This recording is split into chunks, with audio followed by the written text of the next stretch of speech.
We're ready. My watch is taking a nap. Actually, Good morning and welcome to our regular workshop for agenda review. The purpose of this workshop is to review and discuss items on our agenda for our regular meeting on Tuesday evening. First is comments from the superintendent. Mr. Superintendent, do you have any comments or presentations? Yes, thank you, Mr. Chairman. We do. We're going to give an update on the governor's budget. Mr. St. Cyr will be presenting that information this morning. Okay, good morning.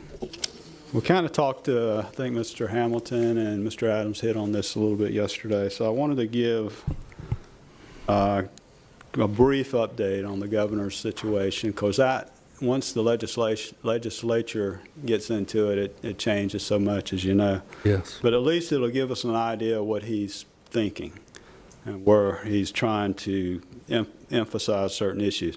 There wasn't a lot of changes for new categories in the FEFP.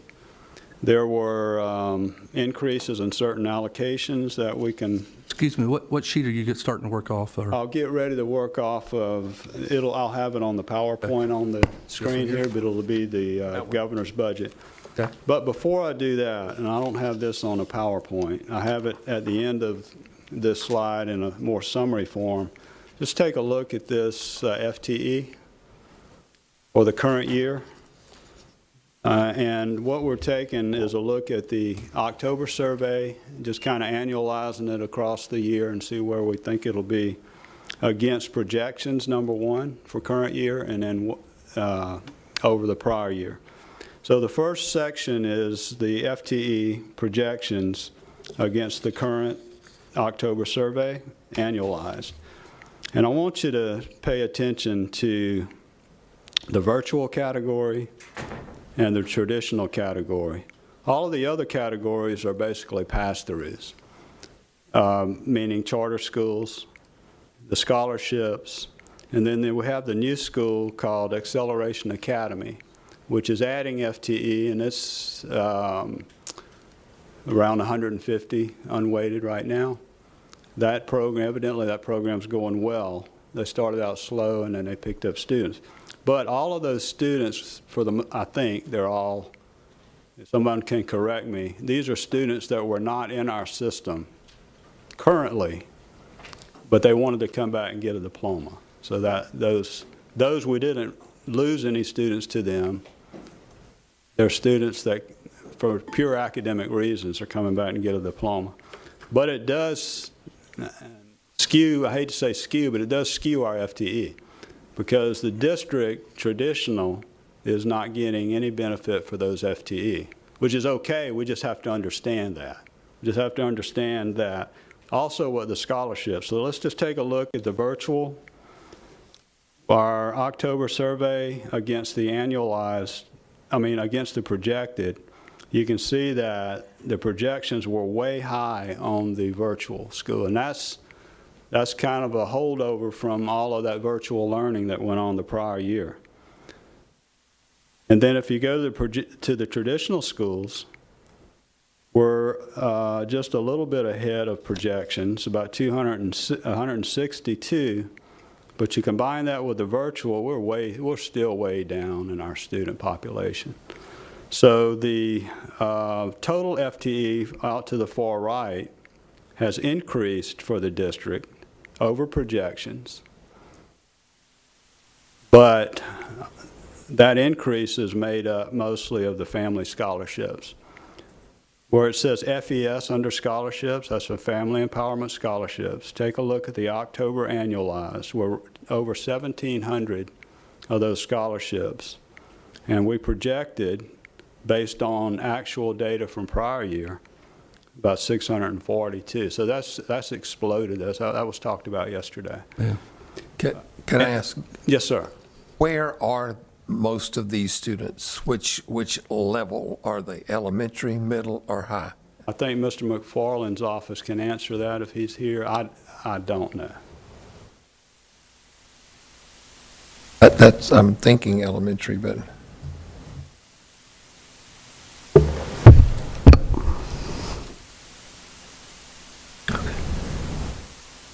they're mostly elementary. As you know, we don't have a lot of high school choices here in our area. So most of those are coming from elementary. Many of them were not in our school district. When we were working with Mr. St. Cyr on the survey too, we did not have any demographic data on many of these students because they had never been in our school district. Meaning they were going into the lowest level, I mean, grades K and 1, or? Well, now that there's no longer a prior requirement, meaning you didn't have to be in public school to get the scholarship, many of them were already in those private schools and Okay. just found out they now met the criteria to not have to pay for it, and so they applied for the FES scholarship. So we don't have any history to tell us, will they come back when it gets closer to elementary and high, middle and high school time? No, we don't have any of that. I mean, typically, a lot of them do come back at the high school level because we have many more opportunities at our high schools than these private high schools have. But for the K-8, we don't see a large number. But when we do open enrollment, we get many private school applications for Pensacola IB, for West Florida. So I think many of them do come back at the high school level. Do we have many programs like this in the 6, 7, and 8 range? Or are they mostly all elementary? No, these numbers are K-12. We have some in all grade levels, but the bulk of them will be K-5. But we will have private school students in the middle area. We do recapture some private to Brown Barge and to some of our middle schools when we do controlled open enrollment, but not the large amount that we see for the high school. But we certainly can give you how many FES students are enrolled at each grade level. We have that information. Could you forward that to the board? And or bring it next month, Mr. Superintendent? Yes, Okay. we can do that. I'll Okay. send it to Dr. Smith, yes. Thank you very much. Before he leaves, we do have a significant drop when it comes to traditional. Are you seeing the same issue there, that we're losing them primarily in K through 5, or is it across the board? Right, I gave Dr. Smith the homeschool numbers, and typically those homeschool students are also at the elementary level. You do see some homeschool at the high school level if they're doing dual enrollment, say at PSC, but we have very few traditionally homeschool students at the high school level. That is primarily an elementary program as well. Okay. Could I ask one question, Mr. McFarland? Go ahead, Patty. Have we seen an increase in homeschool since the COVID pandemic? Yes, pre-COVID, we averaged around 1,300 homeschool students. Currently, we have 2,393, so it's about 1,000 increase. However, most of those families are indicating they're going to return to the public schools when they feel like it's safe for their child to do so. Many of those are not permanently moving to homeschool. It's just a temporary fix for them. Thank you. And we don't have the homeschool in these numbers here, right? No, so that's a whole different. You said 2,000, how many? 2393, we no longer put homeschool students in focus. They're in a separate student information system. The only exception to that would be if they're participating in something we need funding for. So for example, if they're playing football at their residentially zoned school, or if they're participating in an EVA class, we do add them to focus because we need to run them through survey to get funding for whatever they're participating in. But overall, there are no homeschool students in focus, so they would not be part of any of the numbers you're looking at.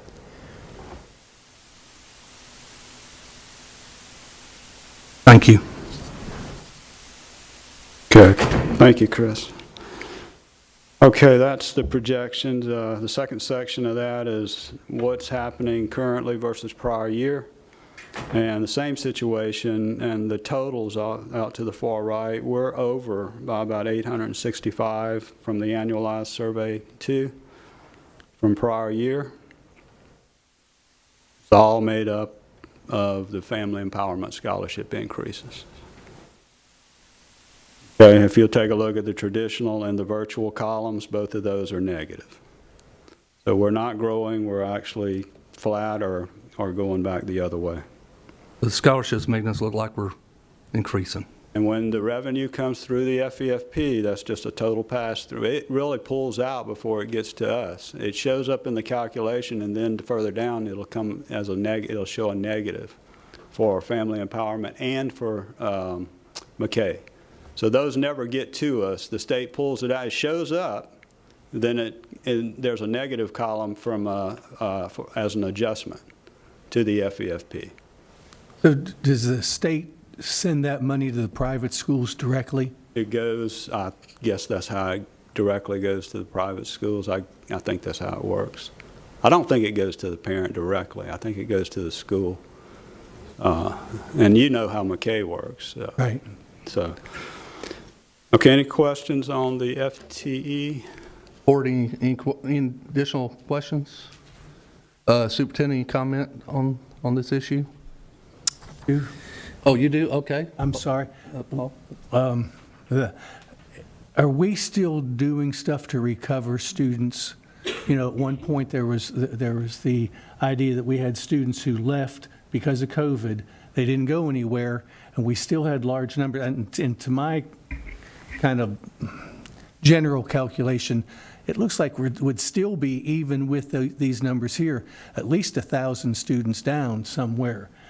And we were tracking to find out, did they not go to school anywhere, move to a different school district, move out of state? I know we were doing things to, quote, recover kids. Are we still doing those things? And did we get information, Steve, about where some of them might have gone? So the answer to that question is yes. We continue to do that work. I would think that most of the students that were on our radar that we were looking for, by now, between our social workers and our navigators, they would have done that work. In terms of figuring out where they are. Are they some of those that enrolled as homeschool students? Are they just not in the area anymore? So between our navigator program and our social workers, we would be continuing to do that, but I would like to believe that by now they've I don't want to say exhausted all efforts, but done those things that we would have expected them to do, to go to the last known address, social media, all of those things to try to locate students.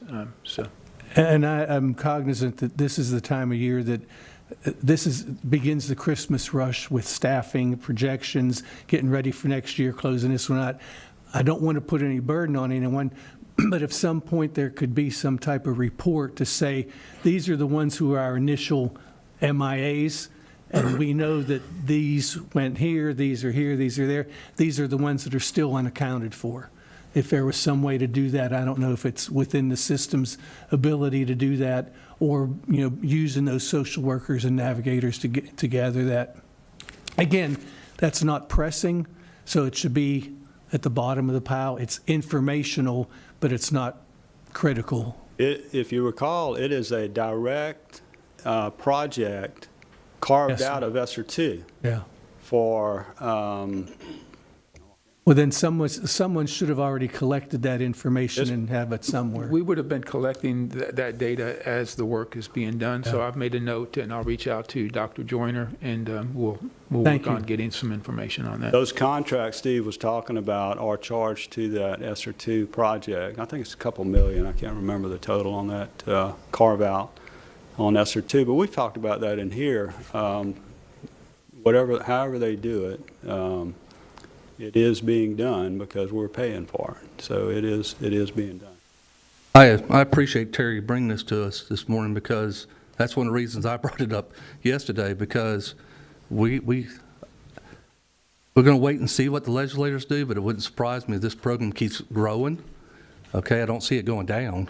And so this hit on the FES is going to continue, so we're going to have to up our game on competing. Yes. Superintendent?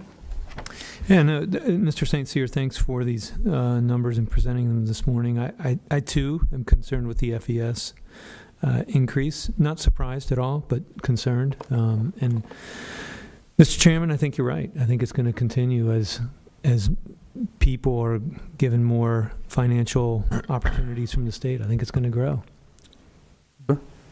Yes. Do we have any interaction with these schools that are receiving these students on these scholarships? Meaning, can we check on them? Do we know what's going on? Do we know they're attending? Mr. McFarland can Mr. respond McFarland? to that. Chris, why don't you just get a chair right up here front? While we're on this subject. It's good exercise. Good exercise, yes.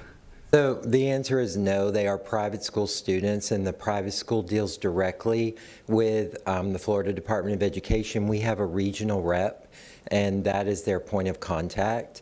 I have had a conversation with Mr. St. Cyr that I would like to advocate for a holdback like we get for charter school, because this has become a full-time job for one of my staff members, and I'm going to have to bring on a second staff member. So the district is involved on the survey part and on the quarterly payment part, but really the school, the private school, is working with the family and with the regional rep on any type of issues they have. Earlier, someone asked about how the payment flowed. The private school gets a check from DOE for each student, and the parent has to come to the school and endorse the back of that check. So the funding is going directly to the school, but the school district is responsible for all of the survey counts and all the prepayment files, which has become a full-time job for our office. And I'm sure we get no additional funding for that. No. Just a happy present for something to do. So really, we have no way of checking on the quality of the programs that are going on. It is in statute that the private school is required to provide assessment testing, but the district doesn't get the results of those assessment tests. I don't know if they go directly to DOE, but they are required to annually assess those students, but we never get any feedback of what those assessments look like. And to be clear, that we're not talking about the Florida Standards Assessment. They are not required to take that. No. Yes. It would be whatever assessment they use. Yes. Yes. California Achievement, whatever. Yes. I want to ask a question while y'all were standing there, and Terry Zaffron may need to listen in too. With what Jim Hamilton said yesterday about McKay's now getting to go into the FES or moving in that direction, we had more contact with students who were on McKay scholarships because they had IEPs and they had services. No? None at all? So it's very complicated because some people use their scholarship opportunities for public school choice. And of course, any student who's just using their scholarship opportunity to go to a different school out of zone, obviously we continue to have all the responsibilities in providing the services, continuing with IEP reviews and all of the kinds of things that we're always responsible for. But once a student goes to private school, See, I thought when we had speech and we had some LD things, we were going in or they were coming to us. Two different things. The scholarship things that we're talking about is state funding. Okay. And then proportionate share out of federal dollars is a separate situation. So there are some private school students who are there on a previously McKay scholarship, who we do provide speech therapy to, for example, on their private school campus through federal funds. So just they're two different entities and two different requirements and responsibilities. Another thing that is confusing about this, it's not just about what school you go to. The former Gardner scholarship dollars that are now part of the FES also, and then McKay will become part of the FES. There's flexibility in the use of that money for students who are identified as unique skills. That's what they're using as the words for students with disabilities, because you don't have to have an IEP to qualify as unique skills. You could have a doctor's diagnosis that meets a certain list of criteria that the state has provided, without ever having been identified through the state's system as meeting their eligibility criteria under the Florida State Board rules. So parents can take that money and they can use it in any way they choose to. They can buy private therapies for that. They could homeschool and use the scholarship for speech, OT, PT outside, from private entities. You can use that money to fund Florida prepaid scholarships. You can use that money to pay for private school tuition. So we have little to no oversight over any of that is being used for students qualified as unique abilities under the FES. And I would like to manage up Shanita McCassler. She's the person who was a former staffing specialist that we moved to Chris's office a few years ago, and she's doing her best to keep up with the changes and the rules and understanding all of this without any real support from DOE. They don't know the answers either. They're all trying to figure out all these pieces and how McKay rolls under FES and what we're required to do at the district office as far as notification of parents and what that looks like, and what we're not required to do anymore because of the rule changes. So I do want to applaud her efforts with Chris's help to try to keep us on top of all this. But it's very complicated, and so we're doing the best we can to understand the rules, make sure we're abiding by them. So then theoretically, there could be a student in a private school who's getting additional funding because they need a service, XYZ therapies of some sort, whose parents could decide to not use it for that purpose and use it for whatever they want. Correct. And that, Wow. And we have no ability to say the private school that you're selecting is an appropriate school because they can't provide your services. They don't have special education teachers or other wraparound types of services as a child may require. It's still completely up to the parent to make that choice. Right. And we are not in the business of vetting schools for them. thank you. You're welcome. Yeah, and I will say, and Patty may have seen this article. It wasn't Tampa Bay Times. It was the other paper in Tampa. But and I've read how many times I can access an article. But they had a big article on some of the bad stuff that's happening with these, what I call voucher schools on the private side. There's no accountability, no oversight, the fraud, the embezzlement. I was with the government for 38 years, and part of my life was watching for those guys that would take money from the taxpayers. And when you put tax dollars out there, it tracks the bad along with the good. So it's a bad situation, but it's going to be a growing problem, what we got going on here with FES. Yes. Then when they return to our schools, There you go. we are the ones that did not do what we were supposed to do in the beginning, and we pay for it with graduation and other accountabilities, right?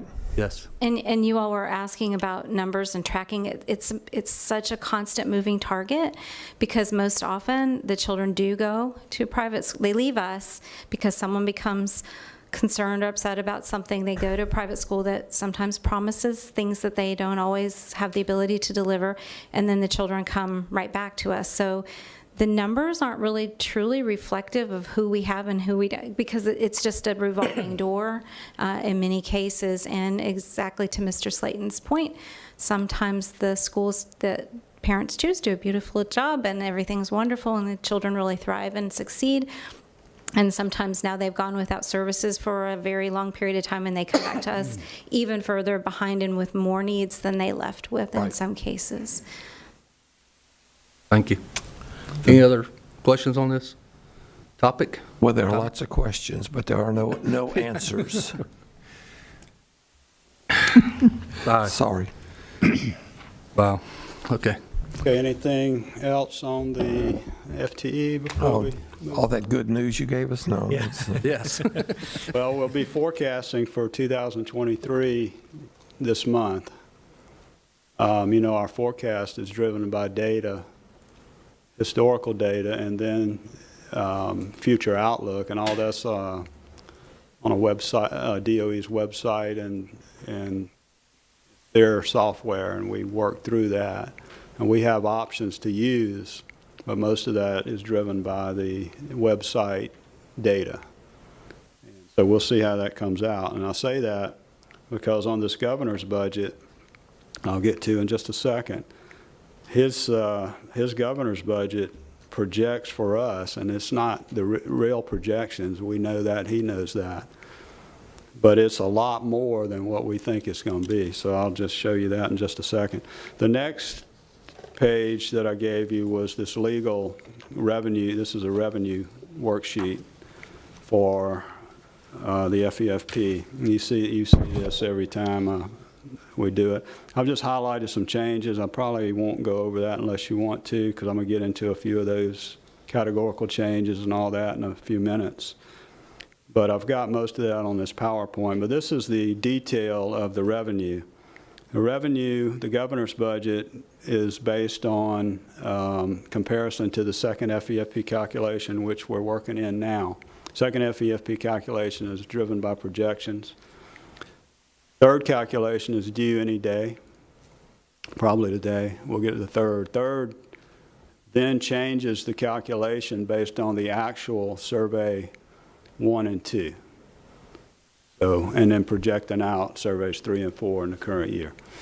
And once we get third calculation, we'll have a much better read on the revenue situation compared to second calculation, which were projections. Okay? All right, let's get into the governor's budget a little bit. I'm just going to give you some highlights here.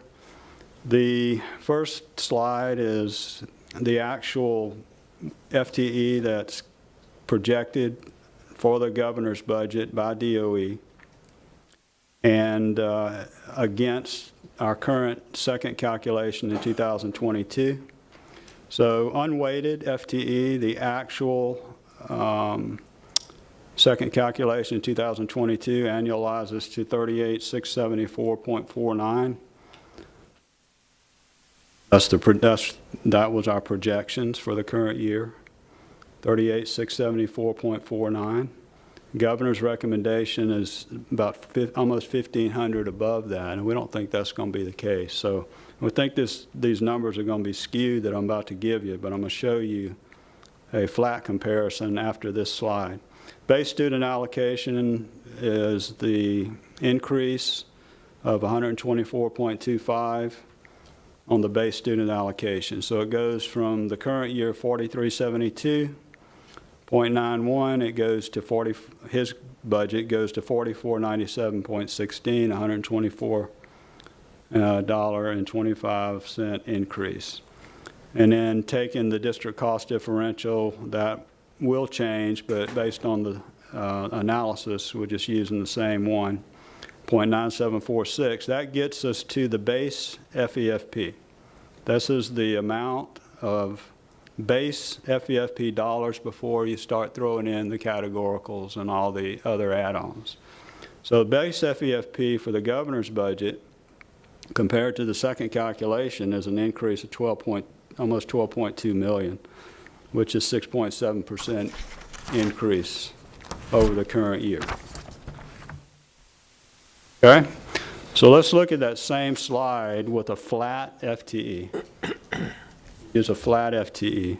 And this is my calculations. The governor's recommendation would be, the only change would be in this calculation is the base student allocation. So using the same FTE to get a read on how much that would be if we remained flat would show about an increase of about 5 million compared to that 12 million when you had the increase in the student population. So what you're seeing is a 2.84% increase in the base student allocation, which is typical, about typical, around 3 or a little less than 3%. That's pretty typical on the base student allocation. Any questions on that? The base FEFP only, not the total FEFP calculation. All right, the next slide. Okay, that's the slide I missed. So you've had that. So the 5.1 million was flat FTE against the using the base student allocation increase of 124.25. All right. Next slide is some selected, not all the categorical or other add-ons. These are, I just pulled some out that had the highest percent increase. Teacher salary increase allocation, currently 7.2 million. Governor's recommendation 7.8. Same change, about 628,000. That's pretty close to where we were in the current year. So the only amount that would add to the increase in the base salary would be the 600,000. Everything else is used to maintain what happened with the increases that's already been given. Does that make sense? I think that makes sense. It's just the overage, only the overage is what we can use to increase because everything else is being used to maintain what we did already. All right, so that's kind of how that's going to look. That'll look very similar to what happened this year, current year. Safe schools increased pretty good amount. On that long sheet, you can see the percent increase. Safe schools increased 16.76%. Again, that's with the increase in the FTE that the governor is showing. But still, that's a pretty significant increase. And the mental health is the same way. It's over 16%. And then the turnaround schools allocation, and that really depends on what schools, how many we have, and that. But they're projecting about $1.3 million for the district for turnaround schools, increase of about $600,000, but we won't know really what that is until all that school data comes in.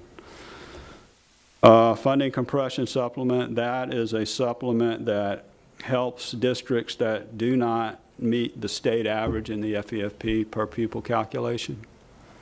So the district gets a supplement to get us up to the state average per pupil funding by almost $600,000.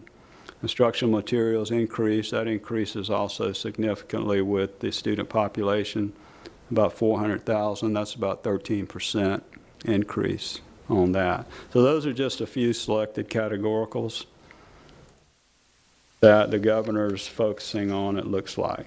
Really nothing new, just the amount of funding is changing. All right, next slide. I'll just split it into state and local. This is the total FEFP, total funding, total FEFP, not just the base FEFP like we talked about earlier. Total funding, total formula funds in the current year project $295.5 million. Governor's recommendation with that increase in student population, $315.2 million for $19.7 million change. Total funds, and remember, always remember, a lot of this is driven by the Family Empowerment Scholarship total, okay? Total funds per unweighted, change of 208.44, about 2.73% increase in total funds per unweighted FTE, which is about where we were in the current year. And then the last thing is just a recap of the students. This will just be a little bit more compressed. You got virtual, traditional, scholarships combined, and the other, which is the new school acceleration academies added onto the charter. It's not a charter school, but it's added into the charter schools for other. And then you'll see the totals. Again, current projections against October annualized. It looks like we're up about 372. We will be up some, but most of that's driven by the family scholarships. And then again, same thing with the prior year FTE compared to current October. We're up over 800, all driven by the family empowerment scholarships. And that's all I have. Thank you. For all the good news you have provided this morning. We'll work through it like we always do. And I do want to state, as we know, the governor's, this is the governor's budget. We still got to wait and see what happens when the legislators flesh out this budget. Yes, Ms. Hightower? It kind of relates back to our conversation yesterday with the ID group, and we talked about our budget reflecting our goals. And since, I hate to say that might be a new approach, but I do want us to think about, as we move through this process, we will have the budget pretty much assured in March. And so, I think that it will be a good exercise for us to really start looking at, looking at our, whatever we come up with a strategic plan and our goals, and making sure that we're funding those in order to achieve those objectives, so. Particularly to stay competitive. Yes, ma'am. Yes, ma'am. Any other comment? Dr. Adler, are you okay? Okay. Bill, good? All right. If we will now move into the agenda discussion. It is my month to bring the invocation pledge. We will have some special recognitions and 2 resolutions this month for adoption. Are there any comments or questions on these items? I'm trying to find my, oh, here it is.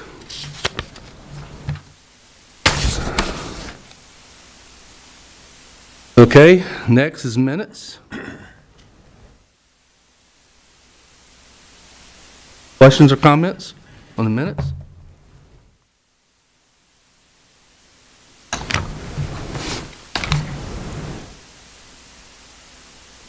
Nothing on unfinished? Oh, yes. Okay, It's Patty? not really about the minutes, but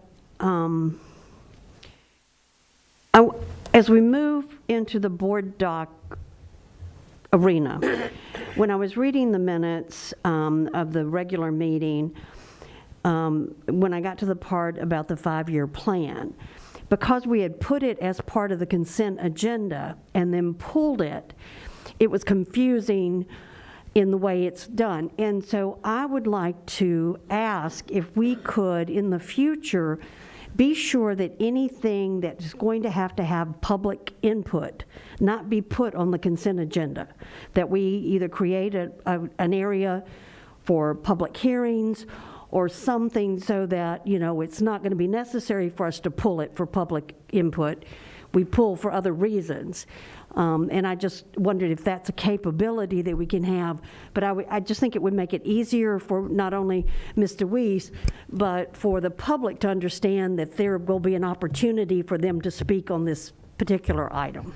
I like that, but I want to see if the rest of the board feels the same way. Paul, I would Dr. Adler? absolutely recommend that we do that, because we could not only include things such as that, but also when we are adopting rules. Oh, yes, yes.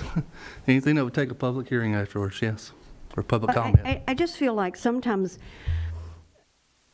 because it was part of the consent agenda, the public may not have understood that they Right. had an opportunity to speak about it, even though it's advertised and all those kind of things. But if they only looked at the agenda, they might not have realized that. So and I didn't know whether it was a capability or whether the, you know, so I just wanted to bring it to your attention and see if we could make that happen. So can I ask, would that include items like the security report, which we had to Right. read into it? Yeah. The, something that Mr. Dennis brought forth, a 5-year Five-year plan. Plan, yeah, Okay. yeah, because, and as Ms. Odom said, because that was another thing, is I thought we had kind of discussed it, but, you know, like if we have an item to advertise, the time it comes back to be adopted, because that's not part of the consent agenda, that's not as much of a problem, but if we, and we'll let. There is a section on the agenda right now for proposed additions or revisions to school district rules, and that is where our permission to advertise appeared. But, and I think the understanding was that was also where we would put permission to adopt, or the board's intention to adopt. But I do think it would be a good idea to have something completely separate that is just for those items requiring a hearing as a standalone item. And then, frankly, the permission to advertise rules, I think, could go on the consent agenda, because while it may be something that the board wishes to discuss, it's not something that necessarily involves public input. But by the same token, I would have no heartburn leaving it as it is now. Right now, the proposed additions are number 6, and I think it would be a good idea to add a separate section that would be entitled Items Requiring Public Input, and then that could either be, there would be sub A and B, which could be adoption of rules, public hearing required, or it could be, you know, the 5-year plan. Could you work with the superintendent and Sure. staff to make sure that we can get this the right way? So. Yes, sir. A question of clarification then. Do we want for those types of agenda items to have a public forum associated with them? They It's a have to. requirement They that have they to. have It's not, public it's not a hearing. public, It's not a, it's a I mean, hearing. by. it may seem like semantics, but there's a difference between public forum and a public hearing. Public forum is when the public gets to come up and talk about whatever it is that they care to talk about. The public hearing is targeted directly to that particular item. And there are certain items, such as rule adoption, where we have to allow the public to speak to that item. So then, again, logistically, so during the hearing, then, a portion of that would be for each, let's say we have 3 items. For Yes, each there would be a item, separate there one would be for a each item, phase to yes. come and give input, as Let's opposed to say for one the sake of collective. argument, we had 2 separate Correct. rules that were being adopted. And in fact, I think we will in February. Yeah. What would happen is the board would move to approve, and then there would be, that would open it up for discussion. There would then be a public hearing held, where any member of the public gets to come up, give input, say their piece. The board then considers that, and then adopts or does not. And then that would again happen with the next item. Okay, thank you. You can't have an omnibus hearing for every single thing Yeah. that requires a public hearing. Yeah. Because different people may have an interest in this item, and the discussions need to be targeted to each individual item. Thank you. How do we advertise that if you wish to speak to that item, you can't rumble off into other places? That's the responsibility of the chair to Okay, keep so them that's the directed. reason I'm asking, whoever's chair needs to understand, and since we Absolutely. rotate that, but that would be like redistricting. Right. And they Not to can- talk to redistricting, you can't come up and talk about discipline. right, and frankly, that's what public forum is for. If you I want agree. to speak to something else, then they need to be redirected to that time. But some people like to do public forum and then see if they can put another one Well, in. they can. A person is entitled, But not speak on task, is what I'm saying. right, But this is specific to this item. yes. Could you follow up with the email to Absolutely. superintendent with the Okay. guidelines? Okay, you got it? All right. Patty, thank you. It's a good suggestion. Now, where were we? Minutes. Administrative appointments. We have one administrative appointment. Any comments on Nope. that one? Okay. I'm going to try to look both ways. Rules adoption, we have no items to advertise or adopt. Okay, we'll move to consent agenda, starting with curriculum. Are you Mr. asking? Chair? Yeah, I'm waiting for responses. Go ahead. Comments? Yes. I thank Mr. Marcanio's team, as usual, for being so responsive. And I had reached out to him and asked, and if you sent me an email in response, I'm sorry I didn't see it, about whether the Jessica Lunsford language was in the memorandum or in some piece of. So it is not, and I did not send you an email because I knew we would talk about it today, Mrs. Hightower, but Dr. Thomas is prepared to come up and give the board an update on that particular piece, as well as I see it coming. some other questions that you had associated with the MOU with Okay. Starbase, so. Thank you. Yes. You had asked the question about pre and post testing. Yeah, And I- it is a part of the program. They're going to pre and post test all students. And you had asked about the security. Yeah. background screening. checks, They yeah. do have to have level 2 security clearance. Is that just an understanding, or, in many of our contracts, it actually has a stipulation as such, and I did not see it in the MOU. It's not in it, but I was told by the coordinator they have it. Is this, now who has to have the security?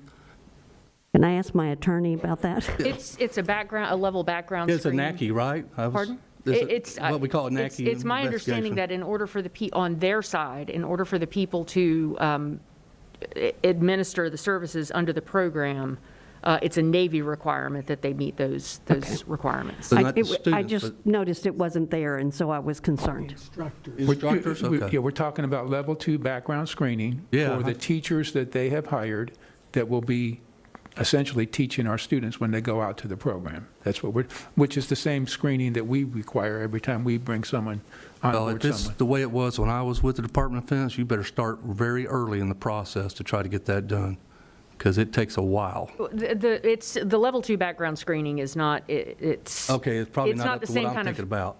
security clearance that you may be accustomed to. It's the sort of thing that we ask of any of our teachers or any contractor who has direct contact with kids or access to school Yeah, district our lowest funds. one, when I was working with them, was a NACI. Of course, a lot of us had it even higher, but even that lower one, Yeah. it took a while, because we tried, when I was at DFAS, I tried to hire, students for the summer, just to come in to help and stuff. We couldn't get the investigation done before they had to go back, unless things have changed. But I had 38 years with them. Yes. So that's clarified with the teachers, but my understanding, it'll be at the Flight Academy is where Starbase will take care of. Are there other people who will be in that building at the same time? But what I'm understanding from you and Ms. Odom, those people have, just because they're on the base, they've already undergone everything we would need to make sure our children are safe when they're there, correct? I need that on the record. That was my understanding of the Starbase program. Right. That, Just in case anybody, it's on the record that And that's- again, that box has been checked. and again, our teachers, and this is part of why we're bringing a new MOU, is we added language that our teachers will remain with the students throughout the entire day that the students are out there. So and there is also an exception in the Jessica Lunsford Act if you do have somebody who is, if the children are, if there is line of sight supervision by a school district person, then that satisfies Jessica Lunsford. And if you look in the contract, it does specify that one teacher will Yes. be there Yeah. at all times. Yeah, but anyway. I have another quick. Go ahead. I know you're probably getting there, but you answered the piece about the evaluation. But my larger conversation with Mr. Marcanio was not only their pre and post test of the 5 weeks that, is it 5? 5. Yeah, the 5 weeks that they're there. But I also wanted to track the impact in that child's classroom at their school level. If this, because I don't mean any disrespect to the military community, I want to say that, because I think this is an awesome opportunity for students. But I also want, because it's not stipulated, and this was another question, how are the students chosen? And, I know you're starting with 5 schools, and so I'd like to have you talk about that. But in some of our schools, pulling a child out of a classroom one day a week may not be the best thing that happens to that student, unless they're really getting everything that they would have gotten in their own personal classroom from their teacher. And that's a concern that I have. Well, we selected schools. We talked to the principal and the teachers involved. They were aware of the guidelines, and they feel that this program is very valuable, and it will be well worth the time that they will be leaving their classroom. Right. Would it be possible for a board member, maybe we could each take a different day and observe the program? Oh, yes, I don't think that's a problem. If you could patch the screening. I got it. have my I got card. this. I have a retiree card. I can get on there. Yes, absolutely. That doesn't mean you're safe, though. I still got my clearance. If I can also add to that question, our subject area specialists looked at have been in coordination with the people working on the Starbase in the Navy to look at the curriculum and coordinate standards. So they are STEM standards that will be taught. So part of this is to have students at an early age, because originally we were looking at the middle school level. We spoke to a director over at Patrick Air Force Base who highly, highly recommended we go with 5th grade. And the reason being was to expose students to these STEM-based career contents as early as possible so that they start to see the possibility of, okay, I just coded, one of their activities is actually a coding activity. And the concept is exposure, but also hope in the notion of I could do this as a job one day, or I have the ability to do these high-level types of things. So that certainly is a piece embedded in the content, but the content is all STEM, your science, technology, and so forth, your math skills.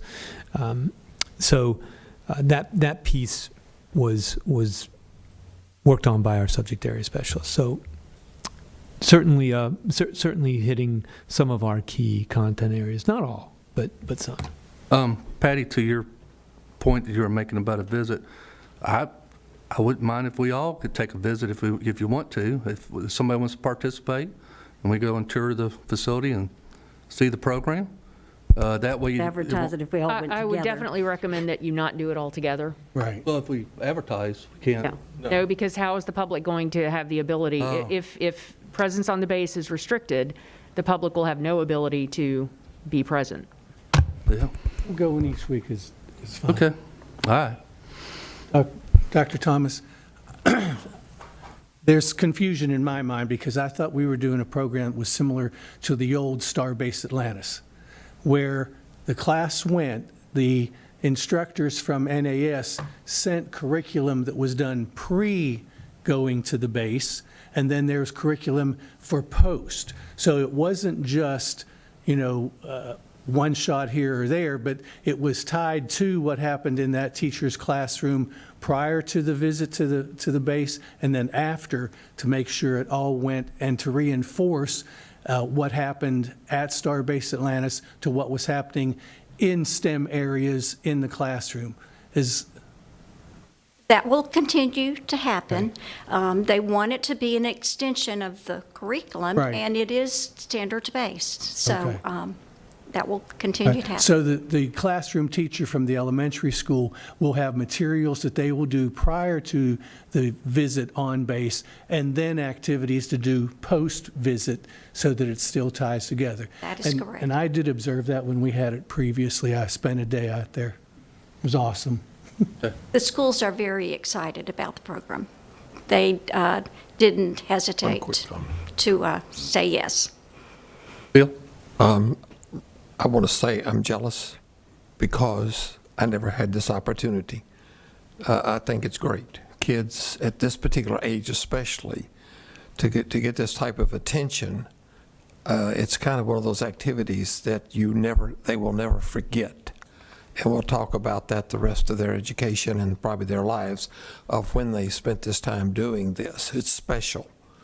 So I applaud the base, and I applaud us for taking advantage of it.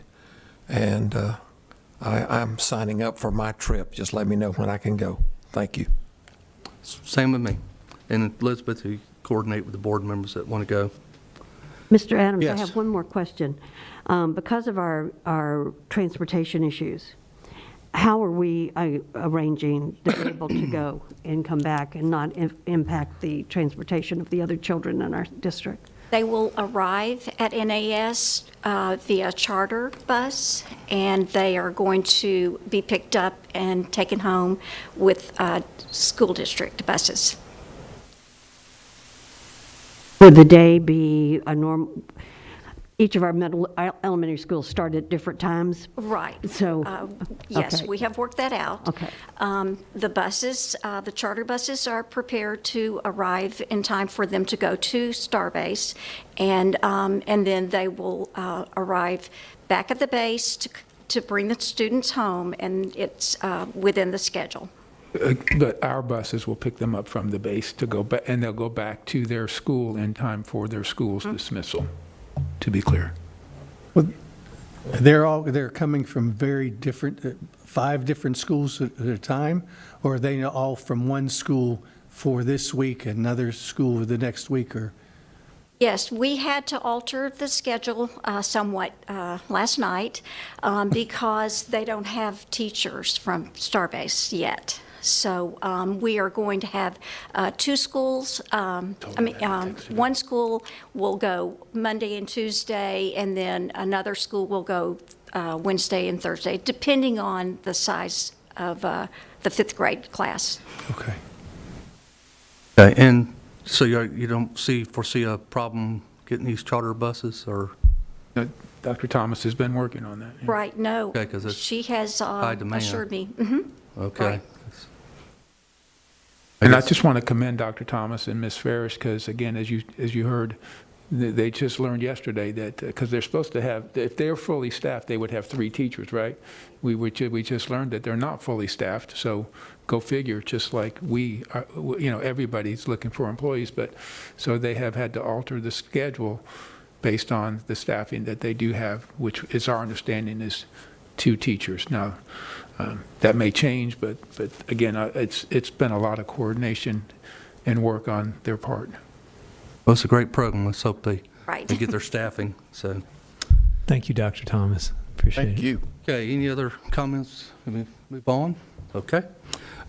We got 2 other agreements. It's always interesting to see all these different agreements we got with these different colleges. Yes, Patty? No. Oh, okay, you hold your finger. I'm waiting until you get to 9. Oh, 9, okay.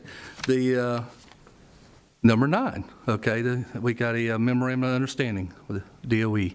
And I appreciate my conversation with Mr. Marcanio, but I just kind of wanted to make sure that everybody understood that there's not a lot of direction yet on this particular item, because I was asking questions like, who gets to do the training, who decides? I mean, and I went back and I was reading the stuff, and there really isn't a lot of direction. Like, you want to share that, Mr. Marcanio? Is that okay, Dr. Smith? Yeah. Okay. Yes, ma'am. And again, I always appreciate our conversations and the questions that are asked. The question that Mrs. Hightower posed is, do you have to be a certified civics teacher in order to take part of this training? And, the logical answer would be yes, but I refrain from saying that because we have not received any technical assistance yet regarding the actual implementation pieces for this. But this is an MOU we received around maybe the 2nd week of December, and it was due December 17th before we left. And to be clear, the MOU is with the superintendent, the district, and the Department of Education. So with Ms. Odom's guidance, it has been sent. And what you see attached is what we sent with the superintendent's signature. We have not received a copy back with the commissioner's signature. Had we, then we would have attached that. But Ms. Odom's recommendation was to put it on the agenda and list it as board ratification. But we have not received the details regarding those other types of questions. And to be clear, if the superintendent had not signed this and submitted it, the teachers in our school district would not have been eligible to participate in the program. Yeah, I understood that. I was just trying to figure out, as I read the memorandum, when you do the math, I'm not 20,000 teachers plus, it's like. And that's one of the things. If there's nothing there that says if you get this certification, you then get to have a job in civics, or if there's nothing that says, and I understand that there, as Mr. Marcanio helped me understand and remind myself, there could be some teachers that are not teaching civics at this moment that might have a social studies background that could do it, and then maybe they would want to teach civics. But I also was thinking about those teachers that are actually in the classrooms teaching civics at this time. Would they not be like first on the list, but evidently not. Well, again, we don't know that. We just don't. Okay, we don't know that. They may might tell be us first that. on the They may list. tell Okay. us that the first Is there priority someone we would be- should talk to about making them first on the list? Well, we're Miss Arnett is our contact for this. We'll know more when we know more, about those And is that things. curriculum available for the public to peruse? Again, I have not seen it. Again, it's a DOE put together professional development, and so I don't know if it will be or not, Mrs. Hightower. Thank you. And one thing that people in general need to be aware of is the language of the MOU, which was crafted by DOE, is it is the first 20,334 teachers. I know, that's so what bothered me. if you are the 20,335th teacher to complete it, You don't get the done money. the work, but you don't get the benefit of this program. And I hope I mean, I don't know how we will know how quickly those stipends are being used up. I can't predict that, but it would be a shame if we had teachers, or any district had teachers that did the training. Again, I don't know how long it takes to do the professional development, and then find out that the money's gone. So hopefully those things will be worked out in some of the technical assistance we get. We would certainly hope that if they'd have a system where somebody would apply, that they'd at least get it, and they would have that, to be part of that count. So Yeah, and hopefully- maybe when a hopefully they'll teacher, do that. sets up an account, then maybe Right. their 3,000 is on hold, and maybe the system will not allow it to go over that 20,334. You would hope. That's a very logical way to do But- it. Yeah. We had a similar conversation, same questions. But my thought now is there a start date? Like, is there going to be, I'm thinking about the gold rush or the land rush in Oklahoma, that they're going to wave a flag at DOE, and whoever gets into it first and finishes first gets it. Right. So, there's some parameters that still need to be sent so that we get that information out to our personnel. If it's open to everyone, We will get the information out as quickly as we get it, Mr. Fetzko. I don't recall the MOU, and I'm looking at it. I don't recall an official start date, but it does have an It says it's official. upon execution. Upon execution, yeah. Yeah, but the official end date is September 30th, 2023, which, as you know, is the end of the ESSER funding cycle. But we're keeping up with our ability to get the information. So if it's the execution date of the memorandum, so it's open? I would take the position that it's whenever the Commissioner of Education countersigned it. Which, again, we have not received anything to that effect yet. So, why, so what is the reason we're doing this? It is to have the board just For us, the board to participate? to ratify our participation in this Okay. program. Our intention is Okay. yes. All right, I got you. Have our Okay. teachers participate. Right. All right, thanks, Bill. Any other comments on this issue? If not, we're going to move to finance. Excuse me? Yes. Mr. Chair, I'm sorry to interrupt. Go ahead. But I did want to make the board aware that we are working on a late add agenda item under It's been curriculum. added. Oh, okay. I've been refreshing, and I haven't seen it. It's right under the MOU. It's Well, there you item- go. Okay. I don't, Thank you. All right. So, 9B? Is it a 9B, Holly? It's not showing up on yes, mine okay. either. Not It showing up is, on it mine. is, yes. I've been refreshing right up until that It conversation. All right. just got added. huh? Thank you. All right. We started the Appreciate- meeting, okay. Appreciate that, ladies. So this is a late add. I was able, when I spoke to some of you, to kind of give you a heads up. But this is a software agreement with, actually, it's called Imagine Learning is the company, but the software is the Edgenuity Edgenuity system product. I'm sorry, I couldn't think of that word. And Mrs. Morgan's prepared to come up and give more details, but essentially, as you know, we have some classes, some core classes, where we just have not been able to keep certified teachers in those classes. And so this is it's kind of like a pilot opportunity to use the Edgenuity online curriculum. But the difference here is that Edgenuity also provides the Florida certified teacher, and that teacher will be the teacher of record for the students. as they engage in the online curriculum. It's really like a blended learning model. So it's something we've not ever done before. It is being done in other districts across the state. And so and that's why we felt like it was important to get it on this agenda so we can get it going as quickly as possible. I'll turn it over to Dr. Roberts because in addition to some high schools, there's, I think, at least one middle school, and they can talk to you more about the need for this. Hey, Good morning. morning. As you all are aware, Bellevue Middle School has had a large number of teacher vacancies since the beginning of school. Edgenuity is a web-based program. They provide teachers.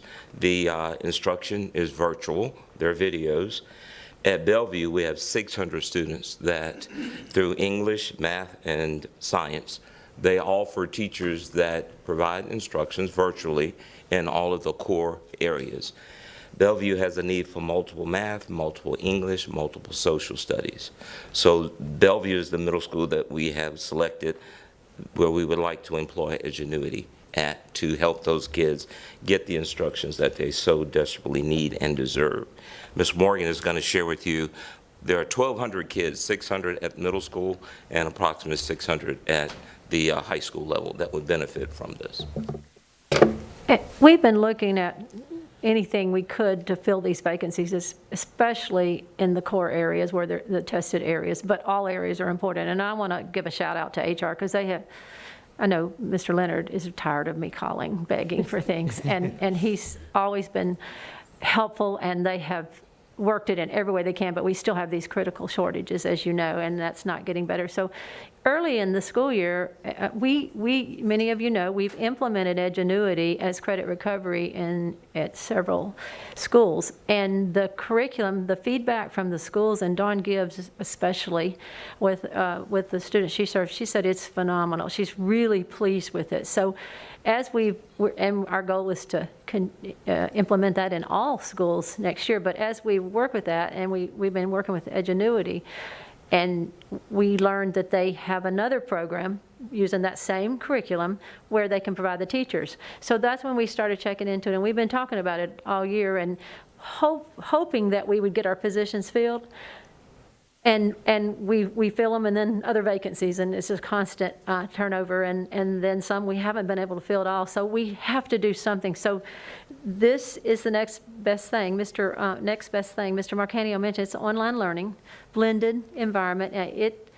The teacher is a certified teacher, so it's our teacher of record, and those students will at least have some continuity, consistency, because right now we're just sending people in there, we're feeding curriculum to subs, we're just all over the place, and we're doing the best we can, and our teachers have been phenomenal picking up extra periods. They don't have planning any longer, they're picking up extra periods. We do have a process of paying them for that and giving, and helping them out there. So but some don't. I mean, some just go in there when at the last minute. All of you know what it's like in the school. So we do.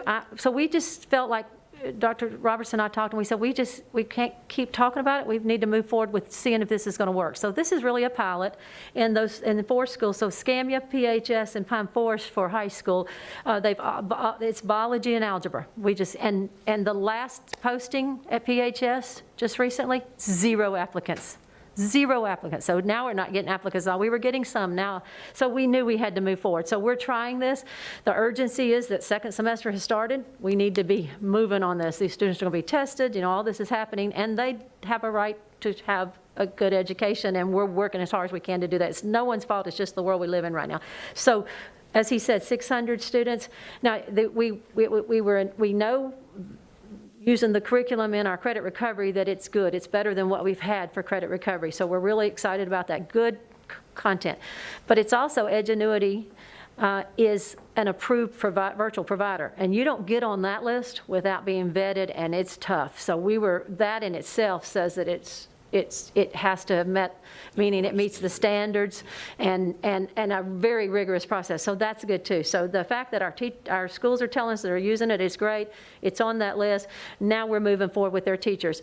And we still have to have a facilitator of some sort in the classroom. I know that's what you're thinking, well, how are we going to get that? I can't stand here and tell you it's a teacher, because the teachers will come in and out of there. They will. But we'll have long-term subs possibly. We'll have a sub, whatever we can get to manage the classroom, because they're going to have to manage those students, making sure they're doing what they need to be doing. So someone has to be in that classroom. But the teacher of record will be that Edgenuity teacher. And they will be, what I was impressed with, and we'll see how this pans out, but they will be in contact, if the student needs them, they're available.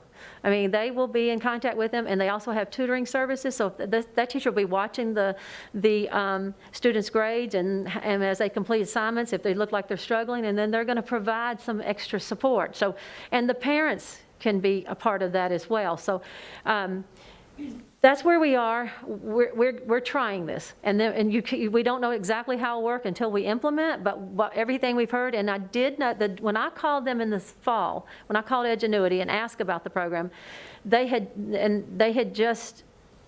told me, they said, if you think you're going to need this for first semester, you need to get your order in now, because they said we have so many districts, and they started in the summer contracting with them, and they have districts that's been doing it a long time. Sarasota was the one when Mr. Leonard and I were talking that has had this for a long time, but they knew the shortage was coming. We went in a shortage for a while, but they knew it was going to get worse, so they went ahead, and one district that day, she told me, they said they're going to need several hundred teachers, and they said these are the areas we're going to need them in, and so they told me that we do have teachers ready, but in some of these areas that are in high demand, we may not. So we're fortunate to be able to do what we need to do right now. I was really excited about that, because I was worried. But so we're going to try it. We'll give you feedback, but the schools are relieved that we have something that we're getting ready to put in place and see how it works. And according to the rep with whom we spoke, there are over 20,000 schools nationwide that employ their service. Yeah, Paul? Yeah, my question is this, since it will be looked at as a virtual class, or will it be looked at as a class based at Bellevue Middle? It's a class at Bellevue. It's online learning. Now, I know it. But it's online, so my question is going to be strange. Hold on. My question is it then, does it have to conform to class size? Yes. Okay. So It's my understanding. We're learning as we. Well, I would say yes, because those students are going to be in their classroom at their school. Okay. And it's going to be reported to DOE So the that's same way. reported, Right. that's All right. reported in survey. I'm looking at ways to have less adults needing to I be understand. hired and available. Yes, sir. We are I'm speaking Lisa Morgan's opinion, but I'm at the point is, I just got it, these students deserve instruction, and the class size, Mr. Marcano has been great, but class size is just not our top priority right now. So Right. if we have, it's just, these students deserve Right. an education. So we're doing the best we can with class size, and we're still meeting it, but but there may become a time when we have to make a tough decision, so. All right, and so the students do have to participate during the regularly scheduled time during the school day? Yes. They can't continue in the evenings or weekends or something? Well, I think they would have access to their online curriculum. And the beauty of this, what I'm hearing, is the parents can see, like if they struggled in a concept and the parents are trying to help them at home, the parent they can see the video or whatever. It's not a live teacher. I want to make sure you understand it. I mean, it is a live teacher, but it's not at the moment. There are lessons, there's videos, there's lessons, but that teacher's available, and then the one in the classroom, our goal is the person in the classroom will help too, but they're not necessarily the certified math teacher for algebra. Right. So they may not know how to teach all but if they can see what the curriculum that Edgenuity's provided, then they can watch too as they're explaining, then they can help the student. And so we're trying it. We don't have all the answers, but I think it's what our feedback from everyone is it's good. So this is a pre-recorded lesson? Well, yeah, they're not going So to have there's the no teacher. interaction? Not at the moment, not right then. There's interaction, because if you didn't understand that, whatever that lesson, yeah, I guess pre-recorded is, but that lesson, a video, whatever, and then if you'll have your assignment, and then if you struggle, they're watching. The teacher may contact the student, or the student can ask for help, or the parent, so. And then the other concern Lisa knows I had is somebody in that classroom to make sure discipline Right, is absolutely. being maintained. Absolutely. I don't want to So that. Have to have order in the yeah. classroom. That's So why I we said- got at-risk Cameras in students those classes. population, we need to make sure Right, we absolutely. have that discipline, Yeah, well, okay. and the principals know that, I just want to applaud us for taking a leap. We've had many conversations about our shortage of teachers, and I've had I don't know whether I've talked to you particularly, but I know Mr. Marcanio has heard me talk about the opportunities that we maybe stumbled upon during the pandemic, where we had teachers that were teaching remotely. And I think this is a great way of we have teachers that could do this. They could be teaching at Washington High School. We could be recording and then using them in another time in another place, according, compensated appropriately. But, but they've got this set up. So I just think if we see that this works, it's maybe an avenue to at least shore it up during the teacher shortage time until we can get our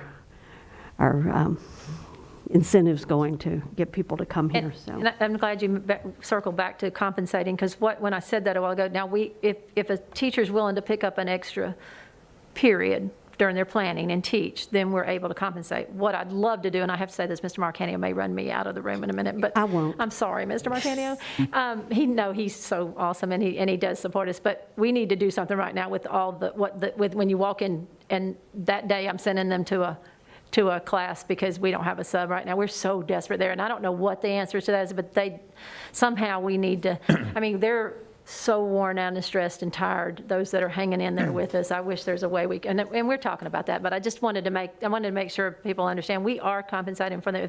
Right. And we have many that are picking up a period.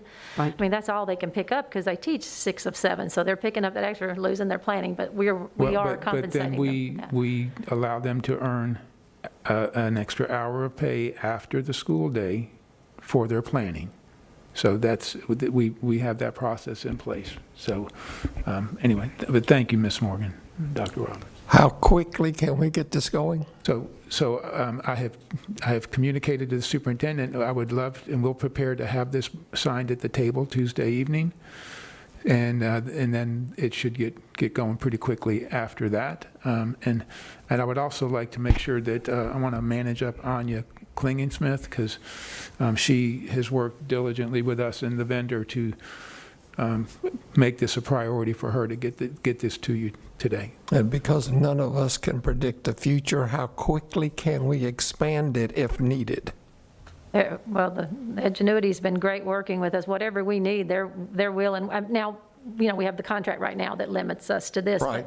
But the groundwork's done, and Anya is the expert on that. But she knows that if this works, we'll have others that we need to put in place. The best time to start this, though, is have it ready at the semester. It's not the best plan to roll out now, but it's better than not doing anything. But I think Excuse me. it just, the fact that if something is available and we need to expand on it, the superintendent would have the right to call an emergency meeting and we expand it. Because I agree, kids deserve the proper education and the materials. Love our subs, thank you for what you do, but they can't be the teacher. So I just think we have to be prepared, and I once again applaud the entire curriculum staff for bringing this to us. I want to echo what Mr. Marcanio said. It wasn't just curriculum. This has happened fast. We've been doing our homework, but this has happened fast, and typically we don't get to move this fast. But I so appreciate to all of it. Anya is phenomenal, but there's been many people at the table, including Ms. Odom, reviewing it at the last minute and everything. So I can't tell you how much I appreciate it. It's the right thing to do for our children, and that's what we're all here for. Okay. Thank you. I've got additional questions after Paul, so don't go anywhere. This is Yes. quick. So the dollar amount attached to this is for second semester, or is it an annual? It's This is just this contract. Second semester. I'm sorry, contract we entered into, this is to serve those 1,200. We can go up to 1,400. We have a little wiggle room in there. We can go up to 1,404 students is what Anya told me this morning, but just for this But it's for term. one Yes. se- Yes, sir. one semester. Yes, Okay. This agreement goes from February 1st to June 30th of this year. Yes.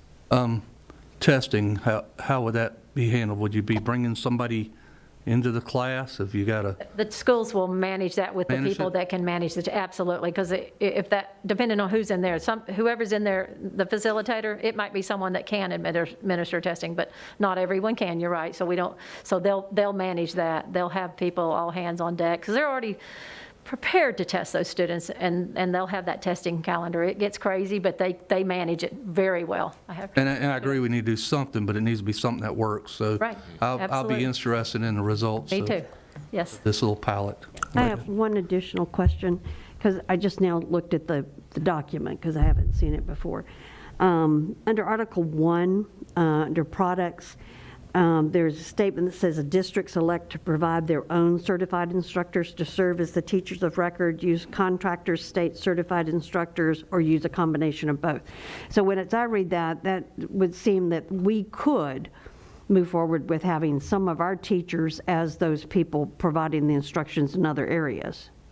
Yeah, I noticed that this morning. I've just had a chance this morning Okay. to glance at that, but I noticed that. But that's what we're doing now with those other sites. Our teachers are taking their curriculum, and they are providing that. So I thought that was interesting, the way they work. I think they're trying to give us wiggle room to do what we need to do in the future.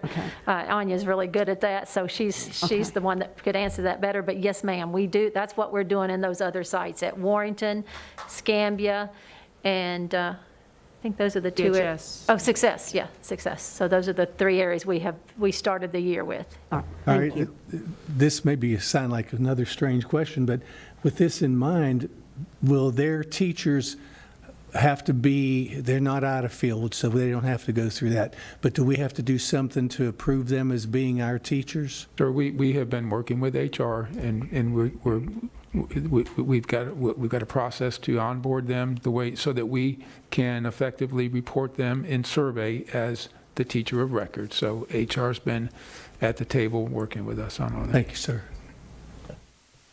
Any other comments? Okay, we'll see how it goes.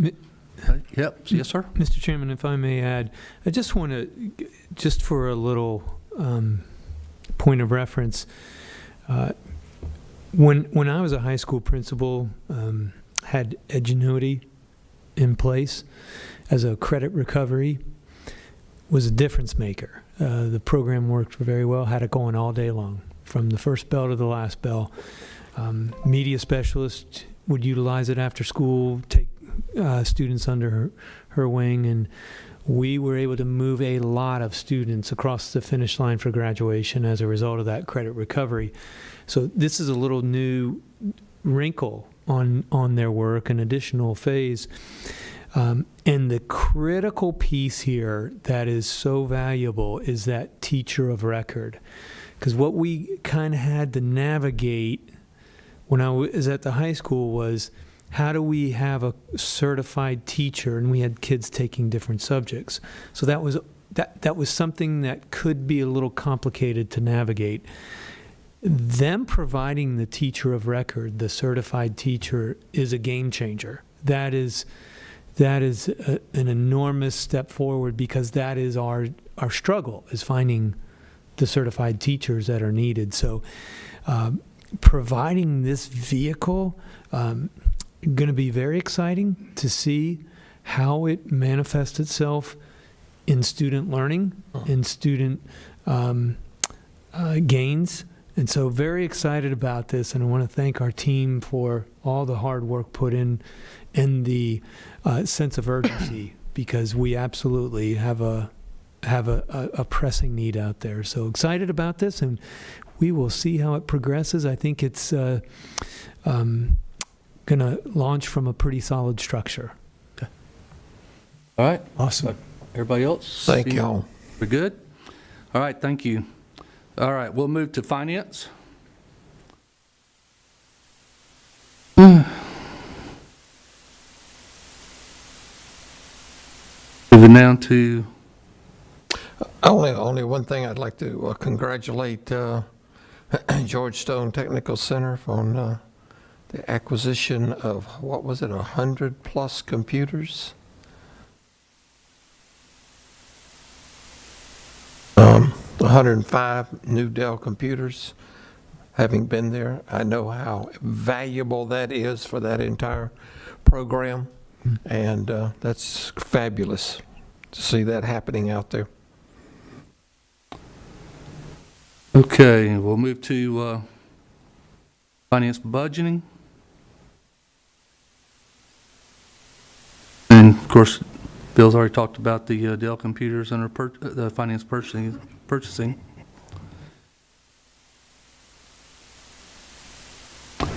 Human resources. I'm sorry, could I go back one? I need to go back to 10.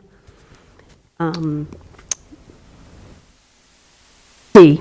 I just wanted, that's on the charter school audits. I just wanted to make sure on the public record that everything was, I know you sent out something to us that said that there were no, well, I remembered my conversation last year about the words you used, and I'm not an accountant, and it always seems arbitrary, but anyway. They all had I think the unqualified. Unqualified is the word that. The normal opinion of a financial statement auditor for rendering his opinion. He doesn't qualify it with any issues. That's what that means. Yeah. So it's an unqualified. So everything went through. I think one or two might have had a kind of an internal control issue that they need to work on.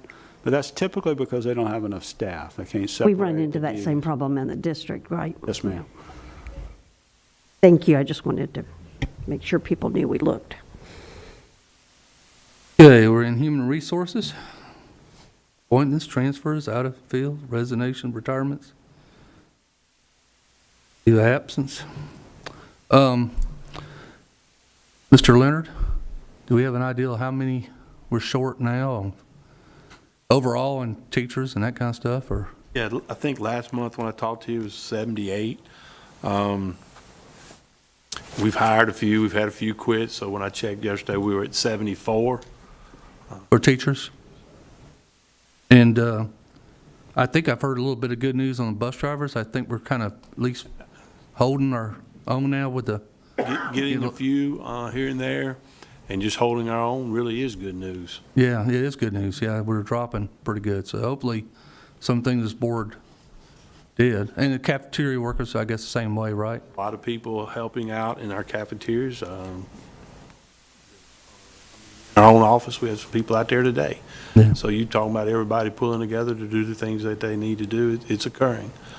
Yeah. Lena and her staff, goes to them. Yeah. I think our overall shortage was 350 a while back. Is that still? I think last month when I talked to you, that's what the number that I gave you. Yes. I would surmise that it's still very close to that.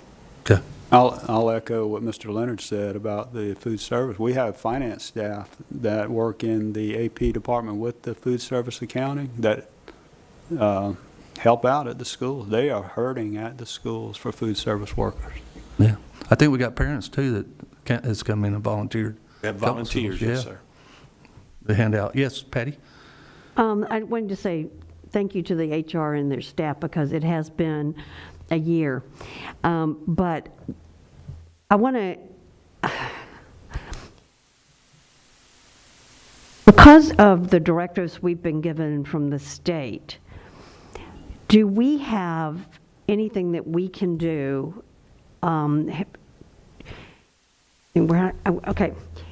In some areas, there have had to be school closures because there's a certain amount of staff that's not available. And so it's not really about the students being sick, it's more about there's not enough staff to cover. Do we have a protocol in place to cover that?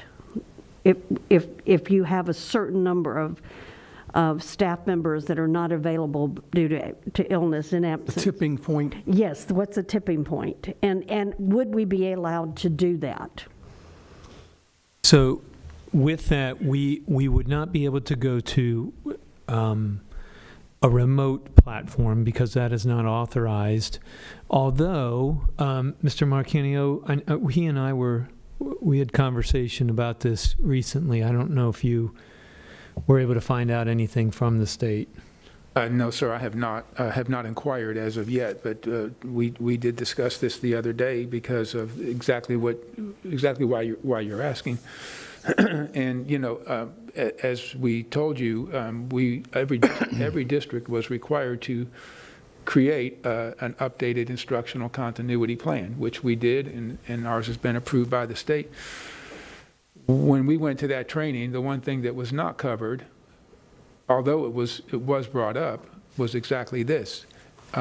With an approved plan, does that mean a district has the authority to push go on it in different, in different pockets of need?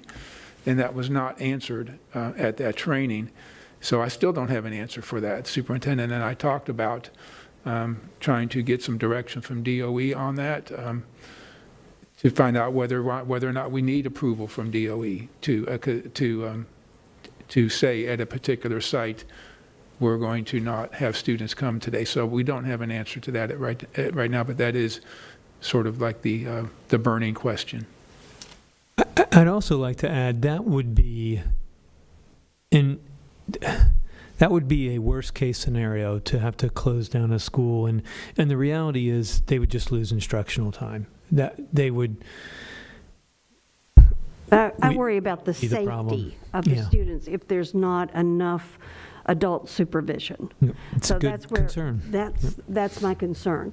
I know they'd lose, because for some reason they've decided that you couldn't do a virtual platform. Everywhere else in the United States, that's an option for people if they have to close down for snow days even. But I'm not looking at it from the standpoint of anything other than safety. Yes. What is the tipping point for the number of adults that need to be in the building in order to make sure our students are safe? I agree with you, Patty, on the safety, but it's a hard balance because we saw just how destructive remote was to students in Escambia County, and it was very destructive, not only here, but across the state and across the United States. So hopefully we'll do everything we can to keep them in school, especially with these new initiatives you're bringing. Well, and the tough thing is those intangible aspects that are very hard to quantify, stress, anxiety that kids get when they, I think that's what we've seen from the beginning of the year. I think we've seen some indicators of students, certainly not all students, but a number of students who are in a struggle. There's uncertainty in our world now, and some of our students fell behind when they might not have been behind before. So that can be a very difficult experience for a young person to go through. So it's those intangibles are so hard to really put our hands on, but and that's the difficulty in the balance, because Board Member Hightower, I agree. I mean, it is a safety issue, and I'm checking the numbers, and I hope this spike is going to turn quick, but I have no idea what it's going to do. And interestingly enough, the group of people, percentage-wise, who have been contracting COVID, the staff is higher percentage than the students, which is flipped from the past. It used to be the students were higher, and so it is a concern, and I appreciate you bringing it up, because it really is a concern. And Board Member Fesco, as you said, what's the tipping point? What is that? When do we have to make that call? And hopefully we don't, but who knows, it could happen. I agree that there's a point where you want student safety, but in some of the places we've heard about it on the news, school districts shutting down. We're talking about a school district that has one elementary school and one secondary school. I'm not talking about a whole district. I'm just talking about individual schools. Particular school. Even individual schools, because Mobile had 2 that closed. what we need to watch, or what we need to do maybe, is look at contingencies.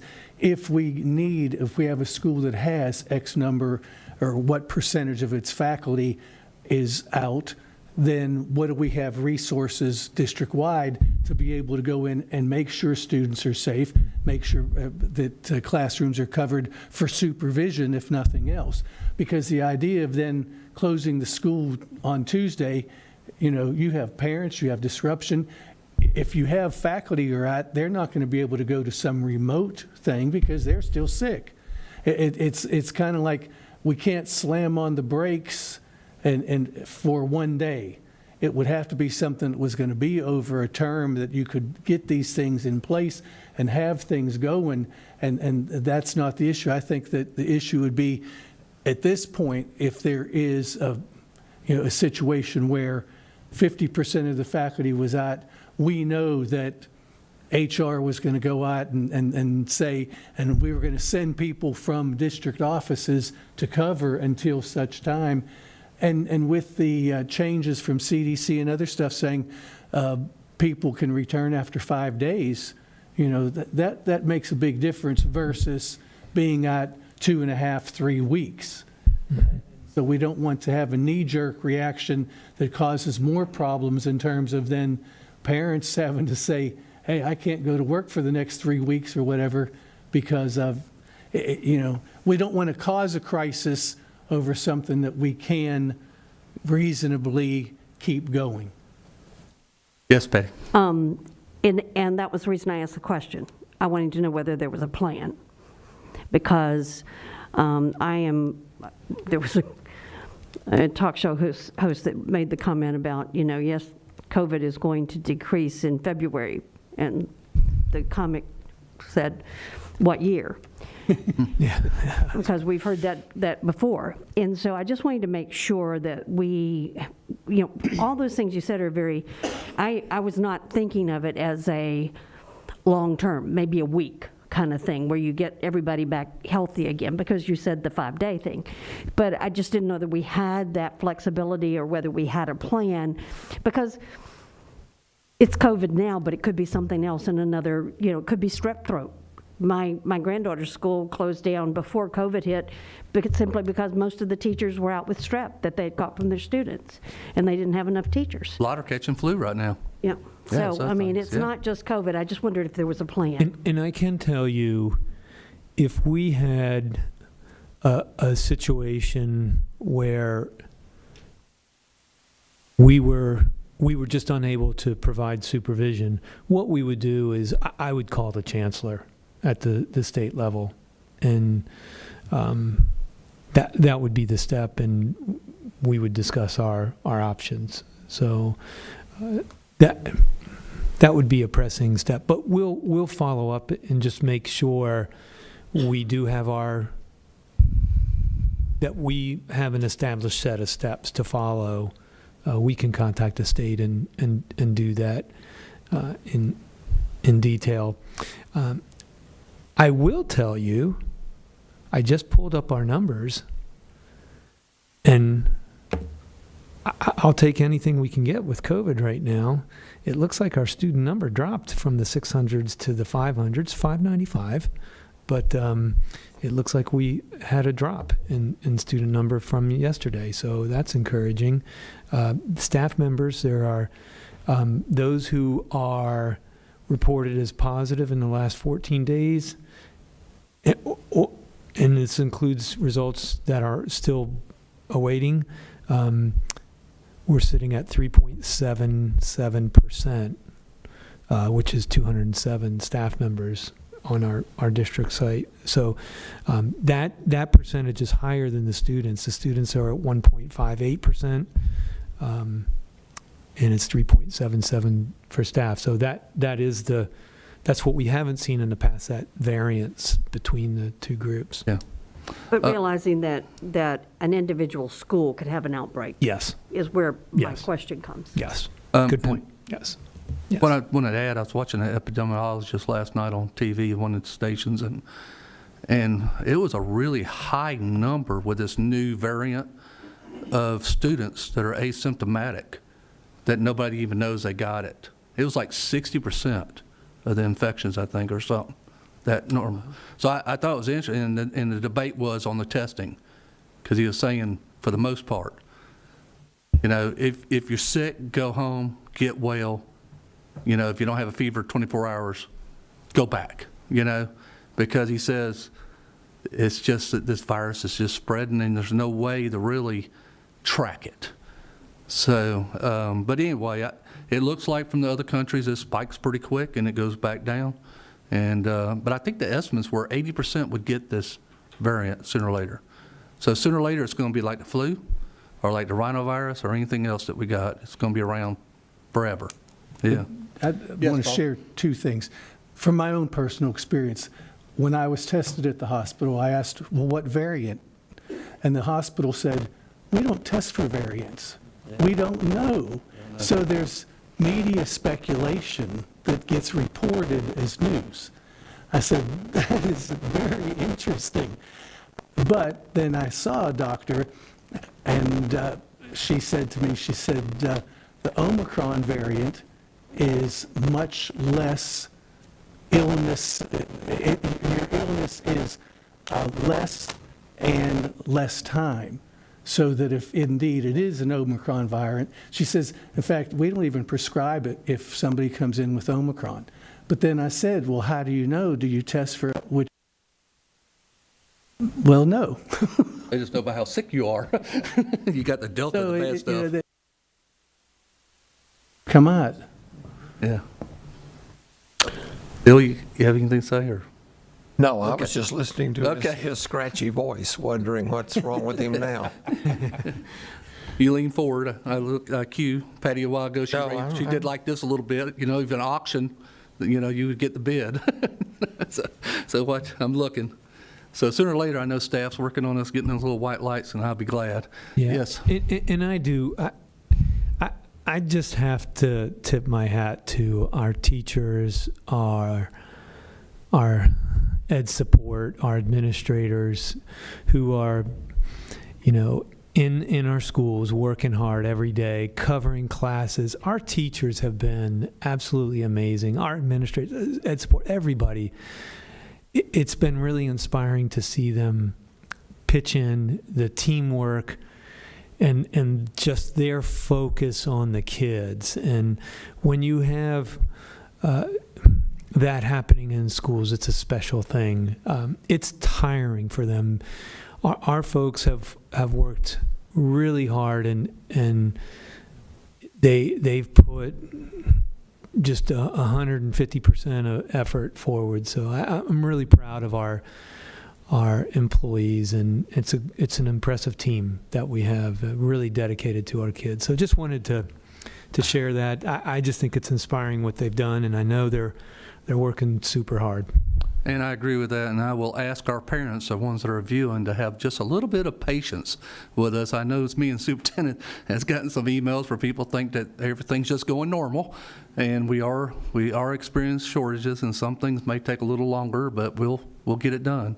So I appreciate any of the parents out there that are hearing that message. So, okay, any other comments? All right, so I think we're back down to human resources. We got some transfers. We're amending the Department of Personnel Planning document for cost centers. And I just wanted to make a comment. Mr. Marcanio, again, I keep managing you up today, but he had Ms. Wilkins call me and explain. And one thing that I heard, that again I heard Mr. McFarland talk about, is the necessity to hire additional staff because of paperwork that's being required by the state. So I just needed to say that, because sometimes we'll get these additional people request, and we're trying to make sure we have people in the classroom. But, you know, I appreciate it. And I also learned more about what Ms. Wilkins does in her job. It's amazing. You know, you need to sit down each day with some of these people and find out what their day really looks like. But, you know, I think that's an important piece. Because we have DNF schools, we have additional paperwork and additional responsibilities, and so we as a board need to do whatever we can to help our schools get off those lists. Yes, sir. Mr. Marcanio? And thank you, and I appreciate you saying that, Mrs. Hightower, and just want to make sure, I mean, normally Ms. Wilkins would be sitting behind me, but she, along with Ms. Montoya, are actually helping DOE today. They are doing a training for other districts today, Lord. hope helping they're other getting districts learn about the manner in which that department serves our schools. So that's why she's not behind me today. But to your point, Mrs. Hightower, I mean, 4 or 5 years ago, the last time we went through the accreditation process, Ms. Montoya, with her job responsibilities, was able to manage that and oversee it for the district. It's just not possible, which is why this request is coming to you at this time. Because as you know, we will be starting to learn more about the COGNIA accreditation process that the district will go through next year. And even when that is done, there is so much support that office can help with our other schools, our schools that are not under the microscope of the Bureau of School Improvement, to help move them along with these best practices. That work is important, so a second specialist will be able to help with those kinds of things also. Thank you. Another comment? And good luck on hiring out. And one of the things I agree this position is required, but, is where it would be pulled from, and hopefully. We are very sensitive of that, sir, and we Yes. will be very sensitive to that. Thank you, sir. Okay. Where am I? Okay, we're on Human Resources Education Appointments. Same thing. We unfortunately had a employee pass away. We send our prayers and thoughts to the family and friends. And Yes, sir. there was an email the request to have a moment of silence at our meeting, so I hope that Tuesday night we can do that. Is this on the consent? So, This was something that I had mentioned last month, and it's my understanding that with the old agenda, that's where these matters appeared. And there was some discussion about leaving it the way it is, and if somebody wants to do an acknowledgement, then it's up to the board to do that. I have no problem with that. We don't have to pull the item, do we, or? You're going to do something specific. If you're going to do a moment of silence, then yes. Otherwise, when you, I'll pull it. Okay. Elizabeth, for our notes. Pull it, it's an information item. So if you're going to pull it, then you don't have to do anything with it. It doesn't require action. So how does that that's work true. procedurally? right. Frankly, I don't think there's anything wrong with, at the beginning, if you want to make a note of this, when we are doing the Oh, yes. opening of the meeting, that when we're doing the moment of silence, or if whatever you wish to do with your invocation. Yeah. Well, maybe for the invocation, I'll ask you to make comments on that. Okay. Okay, so we got our ratification of the master contract. Let's compliment the people that steered Yes. it through to conclusion. It went very smoothly. Good job. Any other comments on that?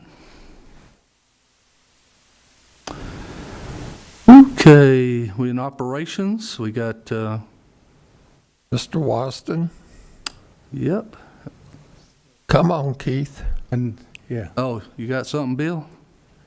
I do. Why don't you tell us about the Department of Education and Myrtle Grove Elementary? Yeah. Oh, the form down here? What that is it's a standard form that I sign, Dr. Smith signs, and Chairman signs when we get ready to do away with one of our buildings. We're advertising right now for an architect to replace Building 1 and Building 2, which is the original building was built in 1938, added on to in 1946, and it's paid its rent.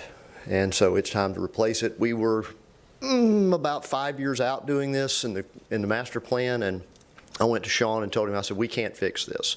So that's the plan. So we are hopefully replacing that building. We'll choose an architect. The presentations are February 3rd, and we'll choose an architect to move forward with that project. How many other buildings are remaining, because it's almost a complete campus? Right, there's, that actually leaves us, if you're, on 61st, if you travel back down the road, there's the annex building that we bought from the church a number of years ago. That will go away. The intent is to leave the building in the center. I think it's a 4th and 5th grade wing. There's an art building that's a CMU building, very well done, and then the library. So it would essentially be to remove all of the buildings across the front of Lillian Highway and then down 61st, doing away with the cafeteria and admin area and all that's associated with Building 1. Well, I'm going back a little bit to my days on the half-cent sales tax watchdog committee, and the problem had always been, and Mr. Marcani, you're probably aware of this, that there was some hesitancy in doing this at Myrtle Grove because there was nowhere to locate the students who were going to be displaced. Well, now that is an issue that we're having to approach, and it was one we're going to either have to approach now or approach it in 4 years. So we have a possible plan of moving those kids to Pleasant Grove. Okay. After the kids move to the new Pleasant Grove. So that does give us an opportunity to put them in that area. But if you recall, we did something similar to this at Suter. Right. We demoed the primary wing in the back, and we brought in a modular unit that we put those kids in. Because we only had 6 acres to work with at Suter. We have 11.5 at Myrtle Okay. Grove. So we do have some room there. There's some stormwater issues that we have to address there. Obviously, we have stormwater issues everywhere. Those are not our stormwater issues. It's actually DOT stormwater issues, but we get their water. So there's a lot of, that's part of the process of getting this going is the initial intent is to hire an architect to do a master plan for this. So they will come up with a master plan for us to figure out what the best move is to do this.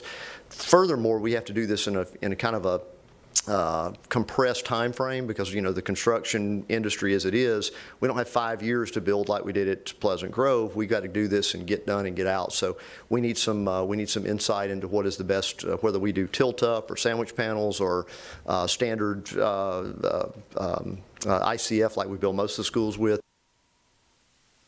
Uh-oh. No, it's the effects of Mr. Fetzko talking and getting things rattling a while ago. Keith, let me ask a question real quick. Let him finish that statement. Oh, okay. Okay. Okay. All right. Thank you, Mr. Vice Chair.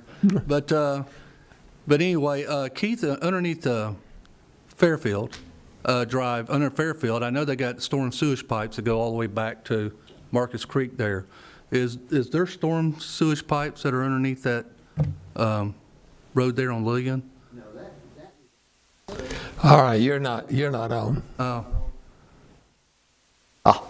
Okay. Got to press the button. No, there's, to my knowledge, there's no stormwater infrastructure associated in that. Now, the county's been working diligently to deal with a lot of the stormwater issues in there. That is kind of that entire area is a basin. Yeah. And as a matter of fact, we have Nick King, one of our civil engineers, and I have a meeting next week with the county to begin to discuss the process of doing this. So we'll be getting some more insight in the counties.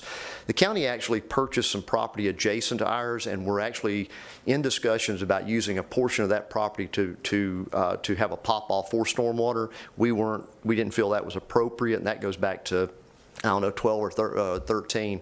So we didn't think that would be a good opportunity, but there is a county easement that comes in on a corner of our property on the south end, and then we also have 62nd, I believe, dead ends into our property, giving us egress on the south side of the property as well. So it's just some insight into it. So, but the biggest issue is the stormwater can't get away from us, is what it boils down to. It just can't get out of there. So there's going to be some challenges, not unlike what we're going to have to do over here at across the street with the auditorium when we build the one at ESCAMBIA. Right.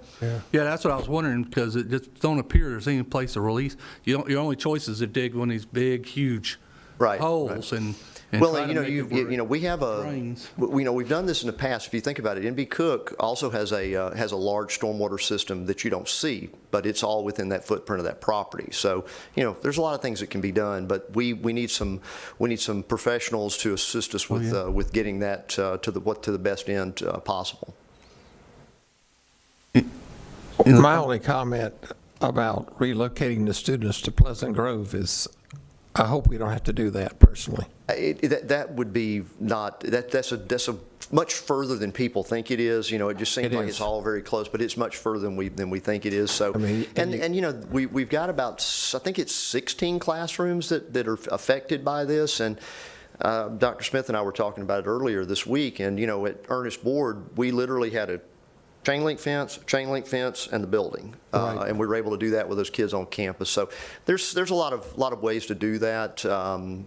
But, you know, regardless, we have to do something at this point. The building is literally falling in on itself. Yeah, I happen to have relatives that are teaching there now, and I've been out there, and the floors are falling through. The floor, that is, and that's really what brought this.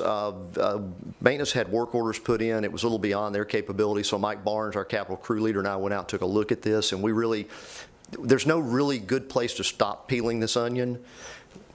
We just couldn't, and it would be even beyond our scope of our capital crew, which I applaud with the amount of ability that they have, but the building is just beyond its useful life at this point. When was it built? 1938. The original portion of the school where you walk into the front office was built in 38. It was added on to in 46, which would be the two wings down each side. And then about 1957, the cafeteria was added.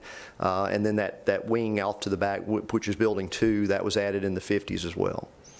Well, we do appreciate our citizens for allowing us to have the half-cent sales tax. Half-cent sales tax is an absolute godsend for us. It sure is. And we need to make sure the public knows this, because even though it's I'm not sure how many years off we are, but knowing the people out in that particular area know that that's the only way we're able to do this. That's is absolutely because true. of them giving us permission by voting in the half-cent sales tax and doing it again and again. You know, when emergencies come up, we don't have to wait. It's true. We can go. And so thank you very much. I think that's 28, if I'm not mistaken. Is it 27? 27? Yes, sir. So it's sooner than we would like it to be. Yes, sir. But that's great. Okay, Dr. Edler? Leaving. Huh? Oh, you're leaving now? Okay. It's not about you. Yes, ma'am, I do not take it I was personally. trying to wait to give you time, but, okay, thank you. All right. Okay. Is that all the comments on that topic? Okay. On Myrtle Grove? On Myrtle Grove, yes. Oh, yeah. All right. Keith, thank you, buddy. Yes, sir. Thank y'all. All right. We could probably find something else to Well, I ask might him find about. something else on there. Oh, yes, Keith. I'm sorry. The new cafeteria and the, have y'all started the new car rider line construction too, or are you just getting Yeah, the car rider line's been under construction, but, you know, the whole campus is really involved in this, so there's a lot of moving parts in that. But yeah, and that project is progressing very well, I might add. We've been fortunate enough to have did something a little out of the ordinary, and they're building the steel on site, so we don't have to have it shipped in, and it dealt with a lot of logistics issues, so it's kind of neat to watch it being built like that on site. So yeah, but the car rider line, we should be in good shape by the time school starts.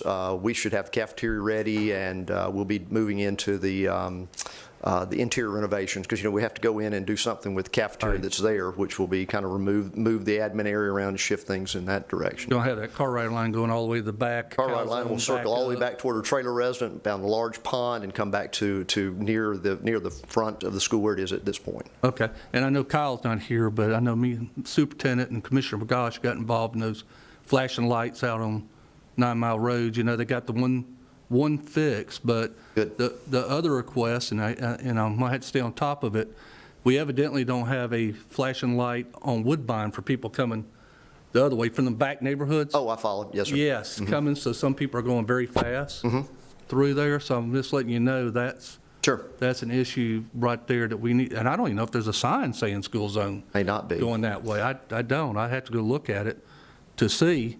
But I think it's just something that just been overlooked. So we're assuming everybody in the back neighborhood got kids going to that school.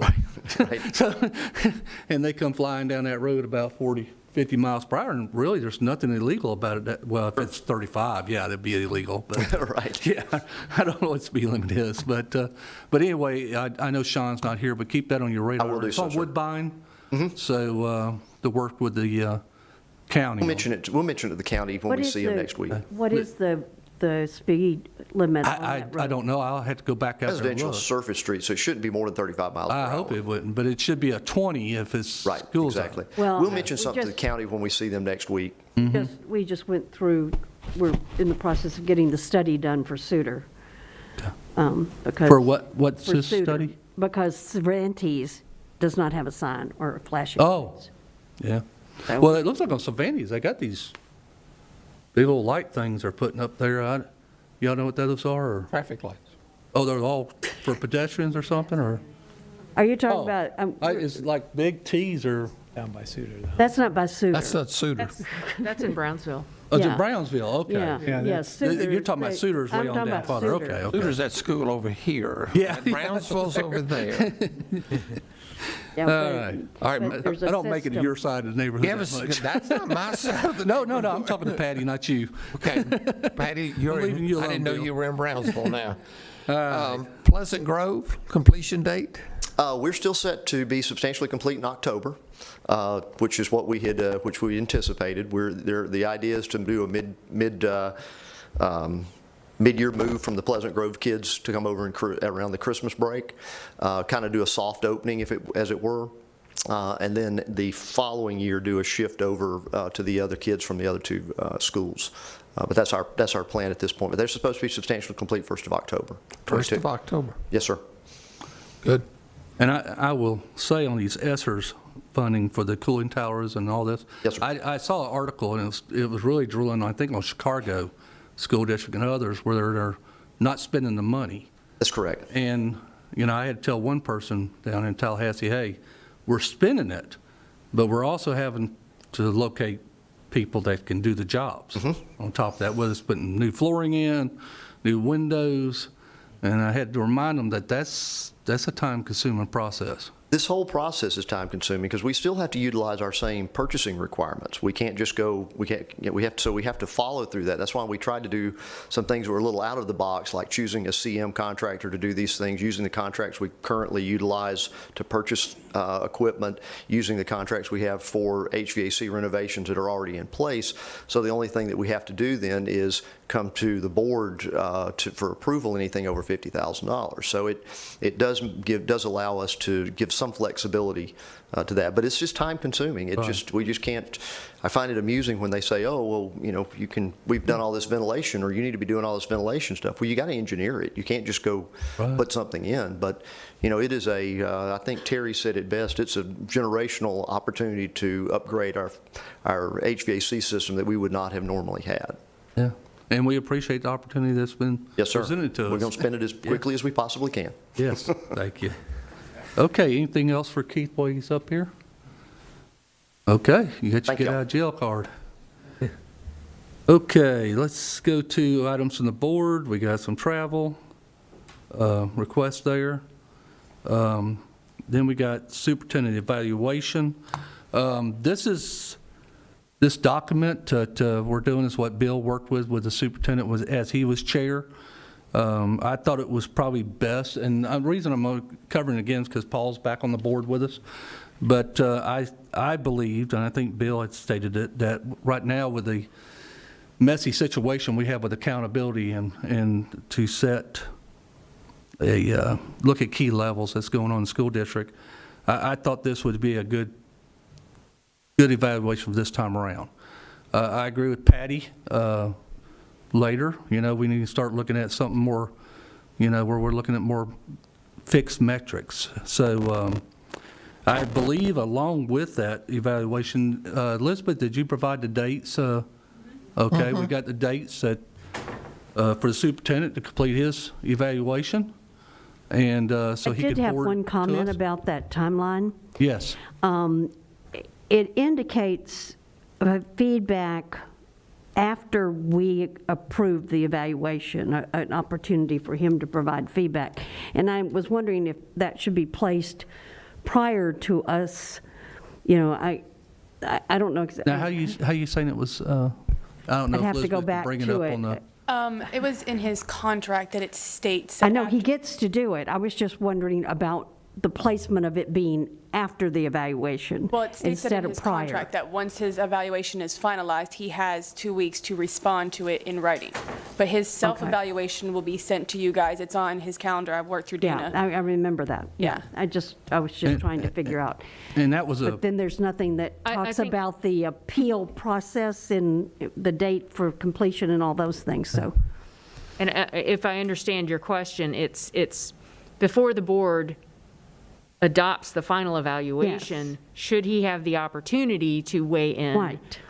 So what order should this play out? And that does make a certain amount of sense, that it may be that he's provided with each of your individual evaluations. I would recommend that they be delivered in the context of a public meeting. I thought each of us got to sit down with them. him Oh, okay. one-on-one. Yeah. Oh, okay. To go Yeah. over Yeah. what we thought. But I was just, there's not really, does it say in the contract, I haven't looked at it recently, about how long he has to appeal the decision of the board? It states, I'd have to pull up the contract. I can't. I would too, so. But it anyway. does state in there that after it is approved, after the board approves the evaluation, he will have up to 2 weeks to respond to it in writing. I don't know if the contract actually then goes into Yeah. if there is an appeal, but Yeah. that's why it's written that way, because I had to follow the language of the contract. Okay, sorry. And I remember reading the contract, but I haven't read it like last month. Because I guess I'm trying to get to the point where there's an opportunity for the public to hear the response if the superintendent is not happy with how our evaluation is adopted. His Well- response will be, if it's a written response, it will be a public record. Okay, but, okay, we'll work on that. and I mean, he has an opportunity on this dais, to speak to some points through this process, so, do you Yeah, have any I- concerns, Superintendent, or? I don't have any Okay. concerns. I think I would have to go back and look at that time frame too. I recall the 2 weeks after to have a response, but yeah, I don't have any concerns. And we at could this always time about adjust the if we have to, process. but Yeah. at least we got a plan Yeah. there, so, and I agree with Dr. Edler, it'd be great for you to do that self-evaluation, and that way we can see it, and it may cancel out some conversations, Yeah, so. Yeah, So, absolutely. or help board members see how you're looking at your evaluation, so, yeah. I think Yeah, it's all good. and I'll just tell you, when I saw the structure in the contract, I thought it was a good structure. I Okay. think the process is laid out well. Okay, Paul, you have a comment? Oh, I like the format that we're using at this point. If we change or refine or do something different to do the metrics different in the future, we have that opportunity to do so. So I'm good with this. Thank you. okay, and Elizabeth, excellent, thank you. She did a good job, keep me on track. Okay, items from the superintendent. I did have something that I wanted to bring to the board's attention on item A, the disciplinary reassignments. Okay. In looking through the backup materials, I noticed that there's an issue with the very first one. I saw that. Specifically, it is the recommended order of a hearing officer that his recommendation is contrary to the superintendent's recommendation. The action item is listed as the school board will approve the superintendent's recommendation for disciplinary reassignment. So I see no reason to deviate from the hearing officer's findings. So I've addressed this with both Mr. Tompkins and briefly with Ms. Payne. As you all know, she's working remotely due to a broken foot, so our communications have been somewhat constrained. But I had made a suggestion that we create another section on the agenda that deals exclusively with recommended orders by hearing officers, because then we can specifically address what the recommendation is if it deviates from what the superintendent has recommended. If it's the same as what the superintendent recommended, then it would all work. But in talking with Ms. Payne about it, she was concerned about doing drastic changes to the agenda after it had already been published.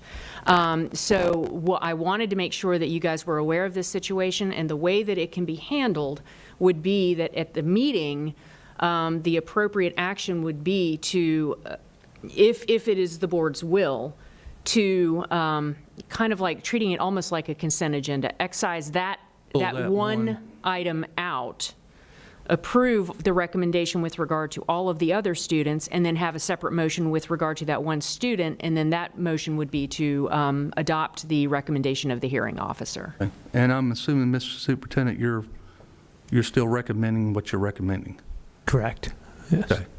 Yes, Ms. Hightower? I'd have to go back and look, but I think at one point when there was an issue with the hearing officer, that came as an item under the General Counsel. That was a situation where I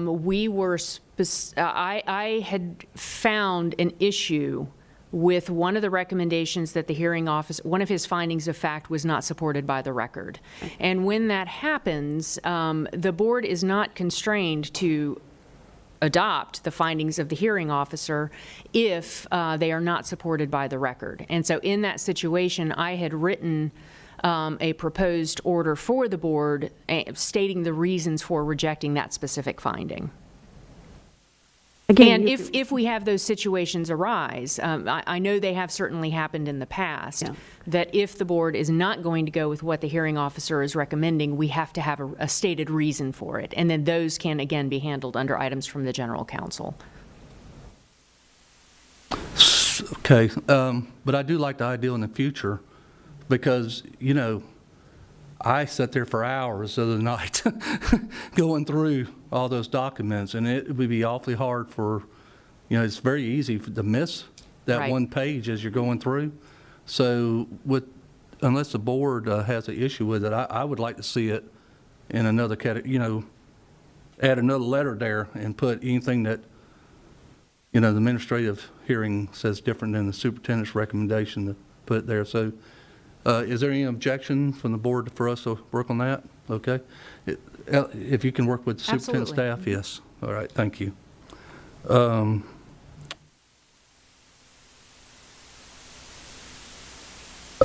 Let's see where we're at. Okay, items from the superintendent, employee discipline. I guess we don't have anything there. Doing good. Items from the, well, we got the auditing. Always appreciate our auditors for doing a great job. Any comments on it? Yes. I'm not going to state specific school, and I see Ms. Pilgrim's here, so I suppose she can answer, but it's really more of a question to the district.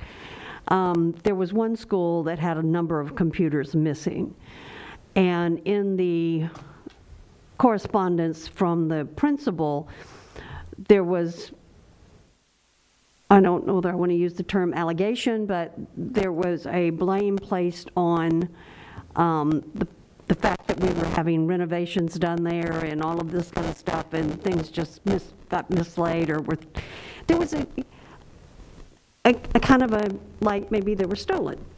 And I just wondered how we go about our investigating in those situations. And I don't know that Ms. Pilgrim has the answer to that.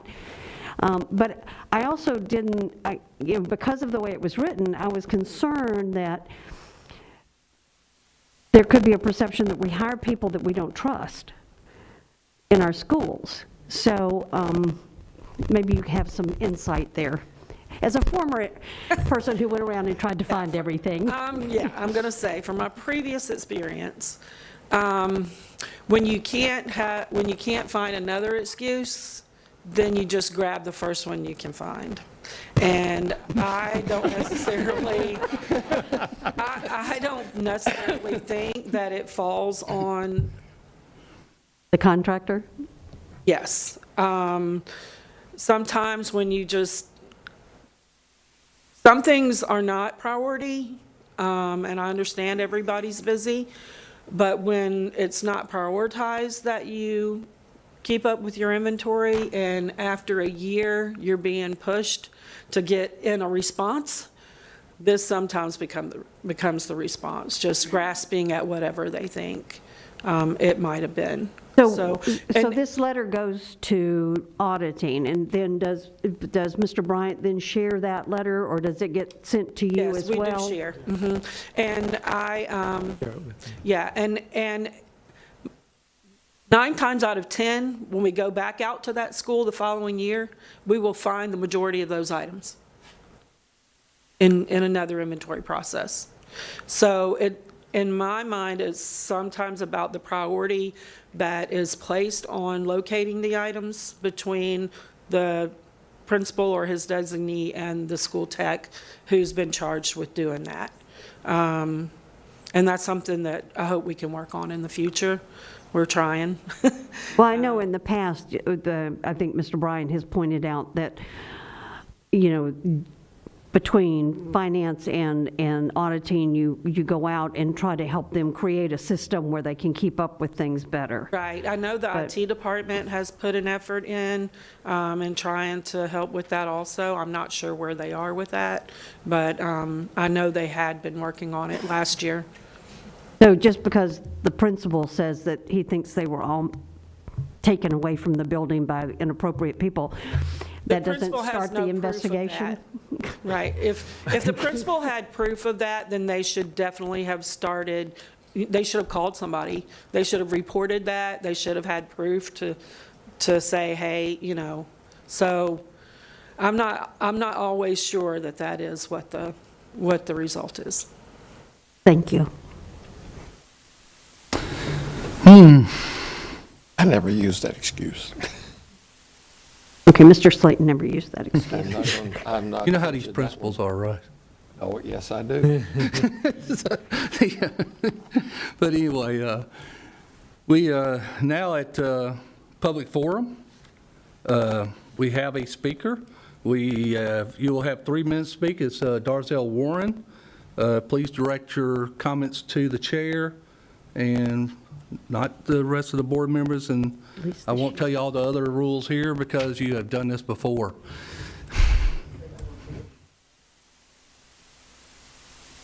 I can say hello to the rest of the board, right? Yes. Say that again. I'm sorry, I couldn't hear you. I said I can at least say hello to the rest of the board. There, you can say hello. You can say hello. Be nice. Okay, I will today.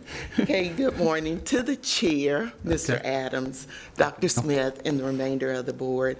It is my pleasure to introduce the new president of the Union of ESCAMBIA ESPs.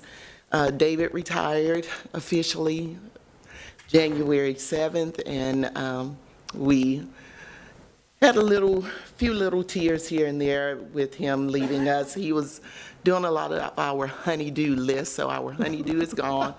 So it is up to us ladies to go ahead and do some of the repairs around our building. Nicole took the reins on January 10th. She comes to the ESPs as their new president with 10 years of experience as a bus operator, transporting our most important resources here, our valuable students. She served as vice president under David's leadership. She is also a member of the bargaining team, and she understood the ins and outs of getting our ESPs what they rightly deserved. She is also a lifelong learner. She is a student at UWF, going to school after she was transporting our students, coming into our office during the transition period with David. She also is attending our state and local trainings. She understands the classifications of all of the members and the rest of the employees in the bargaining unit. She's out visiting schools, talking to all of those employees, understanding their needs. She's also beginning to sit on interviews. She understands the needs of those employees. I'm excited about Nicole stepping into this role. It's a little confusing because we also have Nicole Sipka, so we're trying to figure out Nicole 1, Nicole 2. Oh, boy.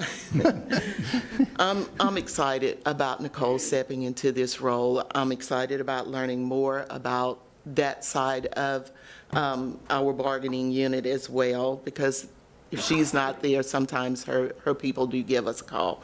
I look forward to her getting to know you guys as well, and hopefully she'll have a couple of words to say to you guys.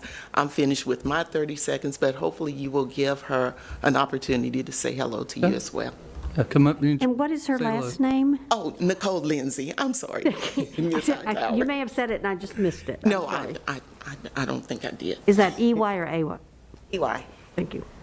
Good morning, Board. I just want to say thank you. I look forward to meeting everyone and working with everybody. Like she said, I've been here 10 years as a dedicated worker, and I know we're going to have some nice conversations and, be headstrong, but I look forward to representing our ed support team. And anybody got any questions for me? I just want to thank you for stepping up and taking that assignment, and, the volunteer that come up there and do that, so congratulations, and I look forward to working with you in the future. So, Board, any other comments? Welcome. Are you still Welcome. driving the bus? Okay. No, ma'am. Yes. It is full-time. We got a lot going on. Well, thank you for all the bus routes you drove. We appreciate that very much. I'm sure you're missed. 150 Well put. students is a lot, and that's going one way. So it's a lot. Yeah. I have it on my list to get on one of those buses one day and ride along with it. Oh, I'm so- sure they'll welcome you. Yeah, Yes. I plan on trying to do that after the second part of this Kids probably school won't year. act the same, though. They'll probably sit down when you're on there. They'll all behave, huh? Well, let's see. I think he'll be with the ones that get in trouble. I got that football voice, so just like he's got that band director voice. Right. Yeah. All right, thank you. But thank you so Nice much. meeting you. Thank you. Yeah. Okay, I have a couple items that are good to order. One was in the last planning meeting I attended with the county.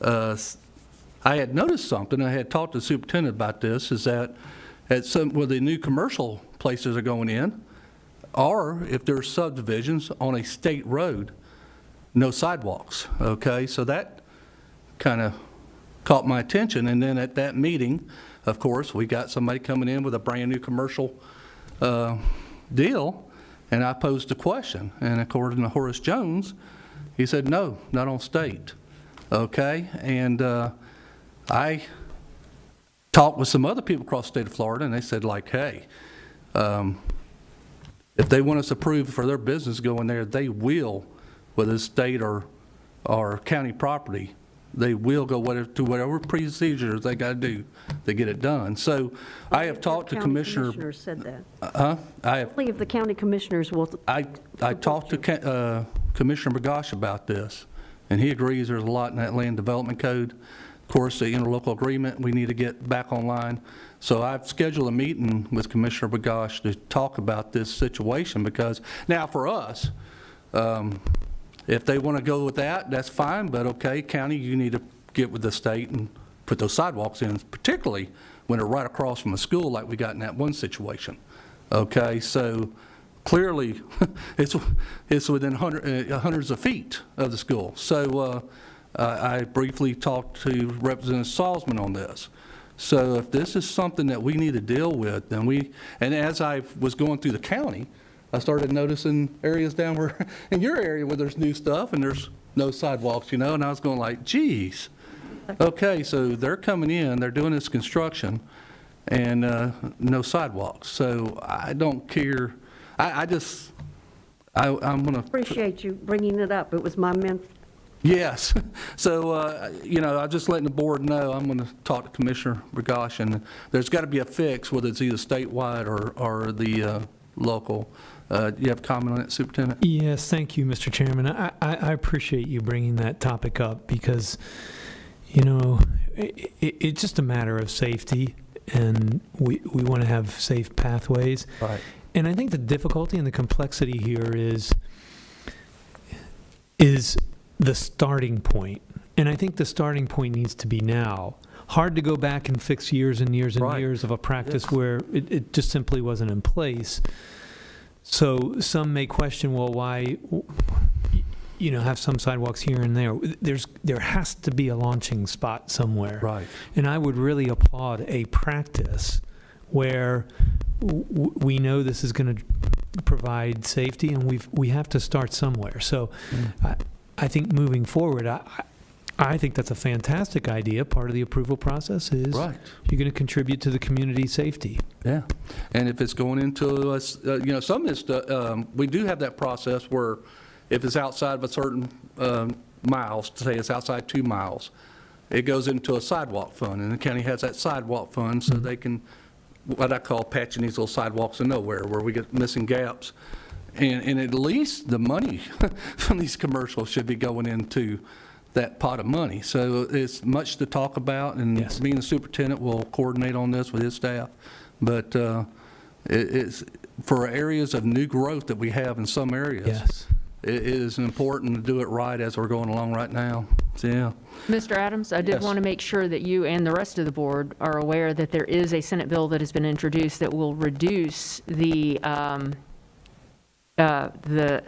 perimeter for which we have to provide transportation from 2 miles down to 1. I think that has probably a 1% chance of Okay. passing. Well, So it's I one- don't I'm even mention keeping to an the eye on board it, on those but- things that but you're right, it's out there. Some of the big school districts are already come way out on it because they have the shortage of bus drivers now, and they increase that load, plus the funding. So we'll see. I mean, that one's definitely there, but I would be shocked.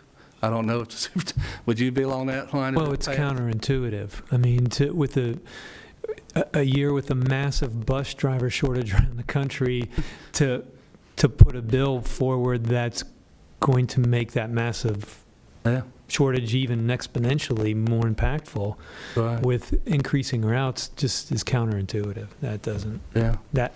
So I hope that does not get Right, any so, traction. That bill. yeah. And now I agree, the kids are, that's the safest form of travel is on a bus. I mean, when you look at the safety, the kids are very, very safe on buses, particularly when you have hazardous pathways, which, Michelle Salton's got that study going on, Tobaga study, right? Yeah, so Now, we'll see. and I would add a piece, perhaps it's not counterintuitive if the drive is to increase funding and Yes. fund transportation. First, we've got to fund it properly for what exists, but then we would need to add additional funding for the further reduction in the radius of route. So if that is the drive by whomever the author is, that would be great. But I don't really see that happening as far as the funding piece. I was in that one coalition meeting where they have all the lobbyists for the other school boards. Some got their own staff, and they were pretty well way out in front, not wanting that bill. So, Yeah.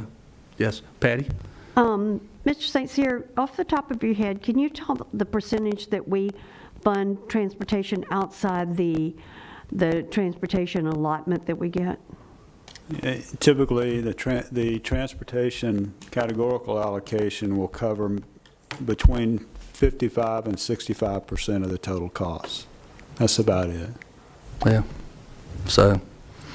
So anyway, important that we get these sidewalks, especially within hundreds of feet of the school, put in for these, whether they're commercial, or they told me the same rule if it's a subdivision going in with 2,000 homes. And that can't There stand. is language about sidewalks with subdivisions. They saying on state road No, I that think they there don't is have any language. control. Well, whether they it's don't, but. Yeah, so how many miles of state roads we got in Escambia County? Tremendous. So this can't happen, so that's something we need to work on and with our counterparts. Yeah. And Ms. Odom, thanks for bringing that bill up. It's good for us to have on our radar. Yes. Appreciate that. Yeah. Is that the end of comments on that one? Okay, so I got one more.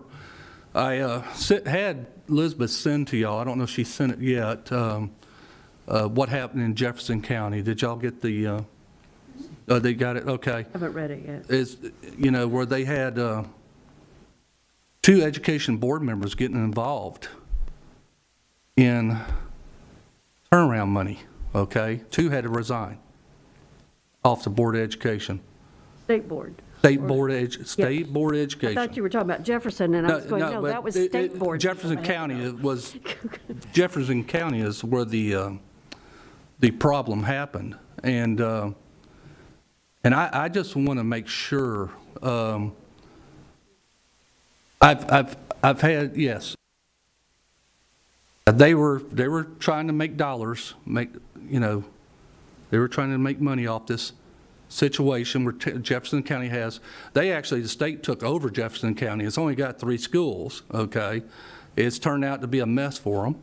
They're trying to back themselves out of there. And my concern is, and I've always asked this about Warrenton and some of these other schools that are a few across the state of Florida, why the accountability has been going on during one of the biggest catastrophic situation we've had with education in my lifetime, okay, that we're supposedly going through these accountability in the middle of this, okay? And when I see stuff like this, where people are having to step down for not having good morals about making the dollar instead of doing what's right for the children, okay, then I'm going to have some suspicious eyes on anything that the Department of Education puts for me on turnaround, okay? Because this has been like a cottage industry with this turnaround solutions that we got in the state of Florida, how they're all connected down there in Tallahassee. So, but I want to bring that up because I just thought that was a very bad situation. And I understand that the ones involved resigned, but they need to do what's right for the children and not worry about who owns what company and making what dollars. Okay? So if you're wondering what I'm talking about, if you read that article. I understand the article, I just don't know what you're talking about. Yes. I didn't see the article, and I kind of get where you're trying to go with things, that there are people in positions of power and influence who are using that for their own personal gain. That's where I'm going. Well, go to Washington, D.C., and you'll see that every day. Go to Tallahassee. I was going to say. But in the meantime, the thing that I have some concern with, something you said there was, the State Board of Education is a group that has been created after the Commissioner of Education was created. And it is, in my opinion, and I'll say this, is a method to get around the Department of Education, okay? At one point, the Department of Education was in the business of overseeing education in the state of Florida. And when the commissioner position and the state board was created, they kind of took away any authority and ability to take control of local schools away from the Department of Ed. And the Department of Ed, at this point, and this is my personal opinion, the Department of Education's authority to really oversee what's happening in public schools is greatly diminished. They are used now to give guidance if they can. I'll use special ed and some of the things that we've had going on there. The Department of Education has been changed to such a way as they are no longer a source of good information for our local schools to get guidance. They sometimes have things that are pushed onto them that they don't have foreknowledge of, just like we have it pushed to us. The state board is controlling more than anyone ever envisioned that it was going to, in my opinion. I'm preaching, and I'll stop. And I agree with what you're saying, and I'll go a little farther. We have no accountability in the state of Florida due to this crisis, but we're doing it for a few schools. So my thought pattern, and it's just me as personal, did we do this to keep people that are doing this business, for them to continue making money through the crisis, okay? So especially after I saw what happened with Jefferson. I'm See, sitting there and I don't going know like, what happened with okay. Jefferson. So that, you know, it gets me suspicious on why a few schools were selected when we know how devastating the impact of COVID was on Escambia County School District and other school districts in the state of Florida. So I'm going to be very suspicious of anything you bring to me from the Board of Education and trying to look to see, okay, why are they doing this? And that's where I'm going, because there is no doubt we got a lot of work at a lot of different schools that catch up in Escambia County. And so does Hillsborough, so does some of the other ones. I'll just say, Yeah. I'm glad they finally got to you. No, you know, I would tell you, I spent a lifetime making sure people didn't take money from the taxpayers, you know, whether it was at DFAS with Operation Mongoose and all the different things we had. And when I see people that are in the Department of Education and they're trying to grab some of these dollars, it's worse enough if you've got some friends and cronies. In the that are involved. department or in Department the of state Education. board? It was the state In the state board. All right, those are Well, two different Different things. entities. But there was some that were, that got caught up in it, but they said in the end they were not involved, that were on the other side. Well, I don't know about Yeah. any of the, but what I want to make clear is the State Board of Education The State Board of Education. is a separate entity appointed by the governor, Right. okay? And as the commissioner is appointed by the governor. Right. And they do not work in the Department of Education. You even spell it. So Yes. those are different Right. entities. Right. The- And the governor did do what's right. And he removed He them. removed them. Okay. Yes. And that's fine, but Yeah. the State Board of Education, you know, it's like, I'm from the government, I'm here to help you. It's like, nobody believed that back when it was said in the 40s and 50s and 60s, and it still is true today. You know, whether you're from the State Board or the Department of Ed, we don't know that any of them here to help us. And it's a similar thing to what we have in the school district.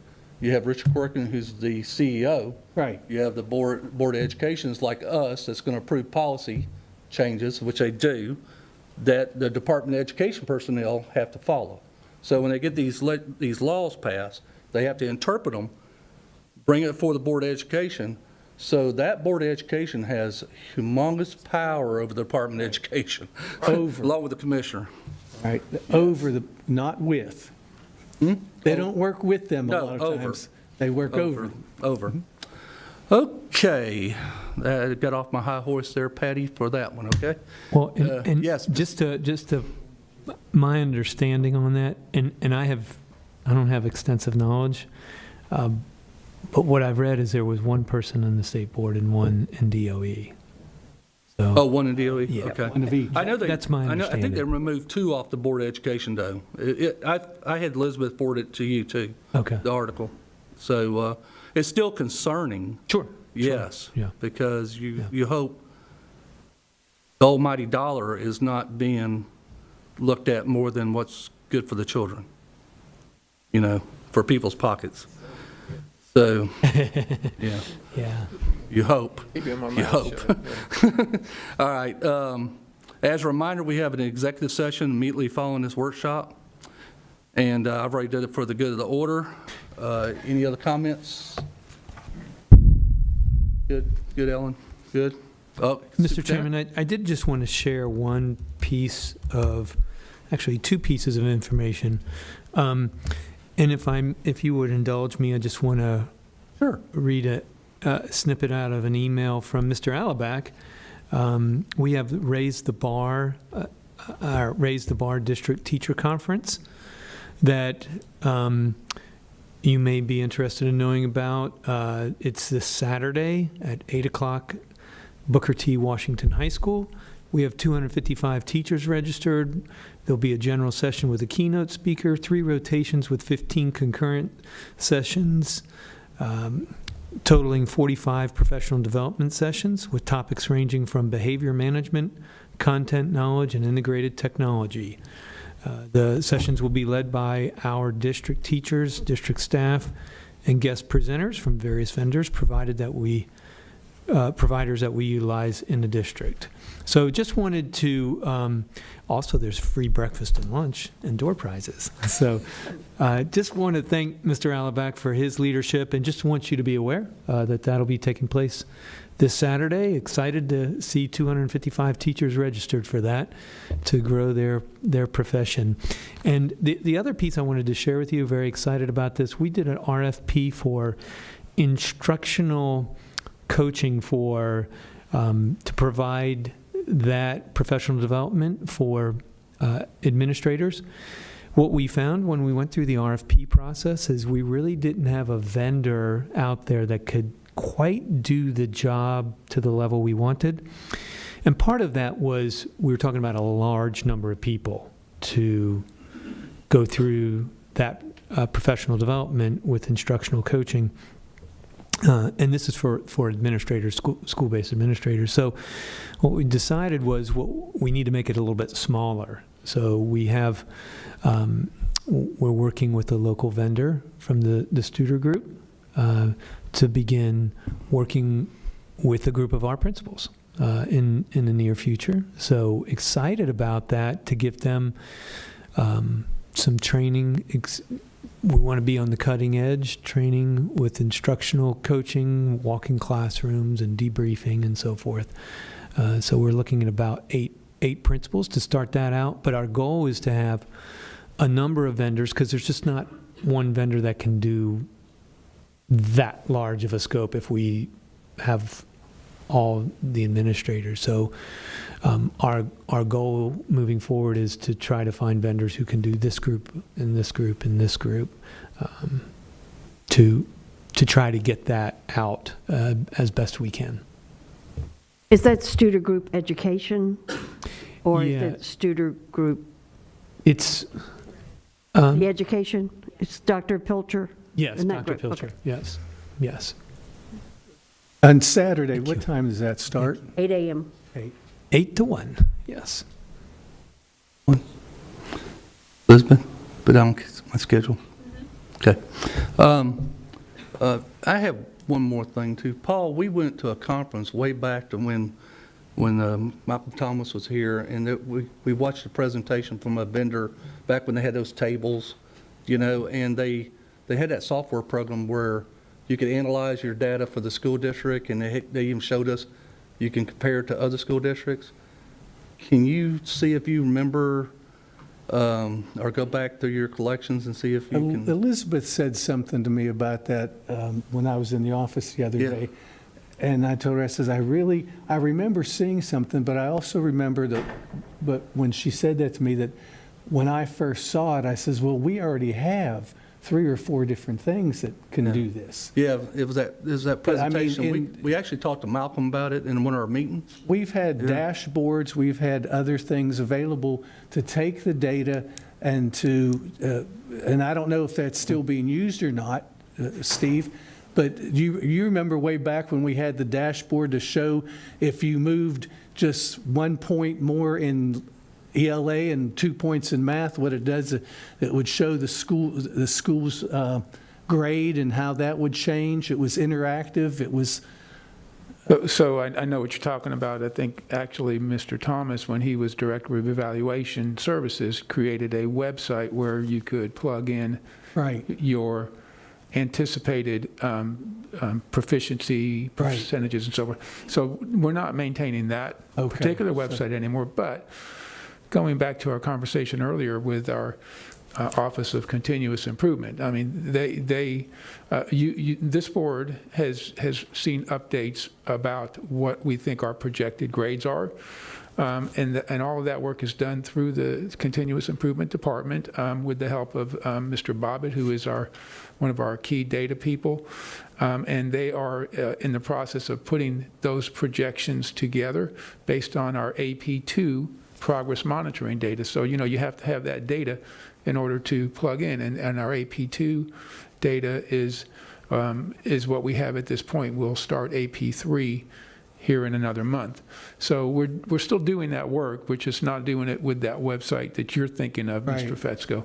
And then in regards to just other data points, our IT department continues to work with our focus vendor, and they are working to put dashboards out for principals, essentially displaying the data that we already have in our focus system in a meaningful way that is just live, real-time data. So we're doing those things. Our IT department is working with Focus to improve that system so that as a user logs in, certain users, they can see that on a dashboard that is relevant to their school's data. And you'll provide that data as you're getting to the board, right? Didn't you share that we might be getting a presentation in February, or is that just on Warrington? That was an update on Warrington, Mrs. Hightower. And where I'm going at is, and it's maybe a discussion for another workshop, but we're going to have a superintendent sooner or later. It's going to be on much more, detailed metrics on his evaluation. Also, I would want to know when we get down to the end that the schools that were not doing good during COVID, it's getting worse. So I'd like to not find out before you have to tell me, because the Department of Education is coming. So I just looking, that program that I'm talking about, we watched, we could do it. Well, We just go in there in the database, well, and you could pull up, okay, this is your number of level 1 students, whatever data that you got, you could easily look at it and see how each school was doing, how the school district. And I just couldn't remember. I knew we were both high on that program when we saw it. But we have internally so many different ways of doing that now. Okay. Well, I just don't. That's exactly right. We have all of that information. We have people in place that provide that information to our principals, and we have Well, I'm talking about for us, though. I can't speak to providing it to you as individual board members, but we do the work. We have meetings, data meetings on campuses with the schools teams, Right. and share the most recent data. I mean, Mr. Harrell has put together information on a site for real-time industry certification data. So we've got brilliant people in this district that we have those pieces in place. And I agree with that. I just hadn't seen the information. That's where, so that's where I'm going at. So I just kind of would like to see some data as we're proceeding and we're taking these AP tests. Okay, are we improving or I think you we can getting ask worse? for it. Huh? Ask the superintendent to provide it. Okay. Mr. Superintendent? But you have to tell him exactly what it is you're asking for. Yeah, because there's so much. You get Right. Star 360, accelerated reader, you get, Well, one of the criteria is just whatever the state's going to hold He us cut on me a off, that's school okay. being a F or a D, what goes into that. I think it was Star 360 you always used to say that would predict almost where we're going to be at, right? Yes, sir, that is the Okay. product we use. When we Okay. say AP1, AP2, AP3, that STAR is the program that we use to do that. And we have a way to look at that information and project learning gains as well as the school grades. We're about 80% or better in terms of our accuracy because we've been doing it for a good number of years. And I So- think y'all gave us presentations We for have- us, we so have done perhaps that. I'll We have put done this on that. an upcoming agenda. Well, that's And- between you and the Yeah, superintendent, sir. Okay. Yes, sir. All right. Anything else? Okay, we're adjourned. See y'all in 5-10 minutes. fiddlers.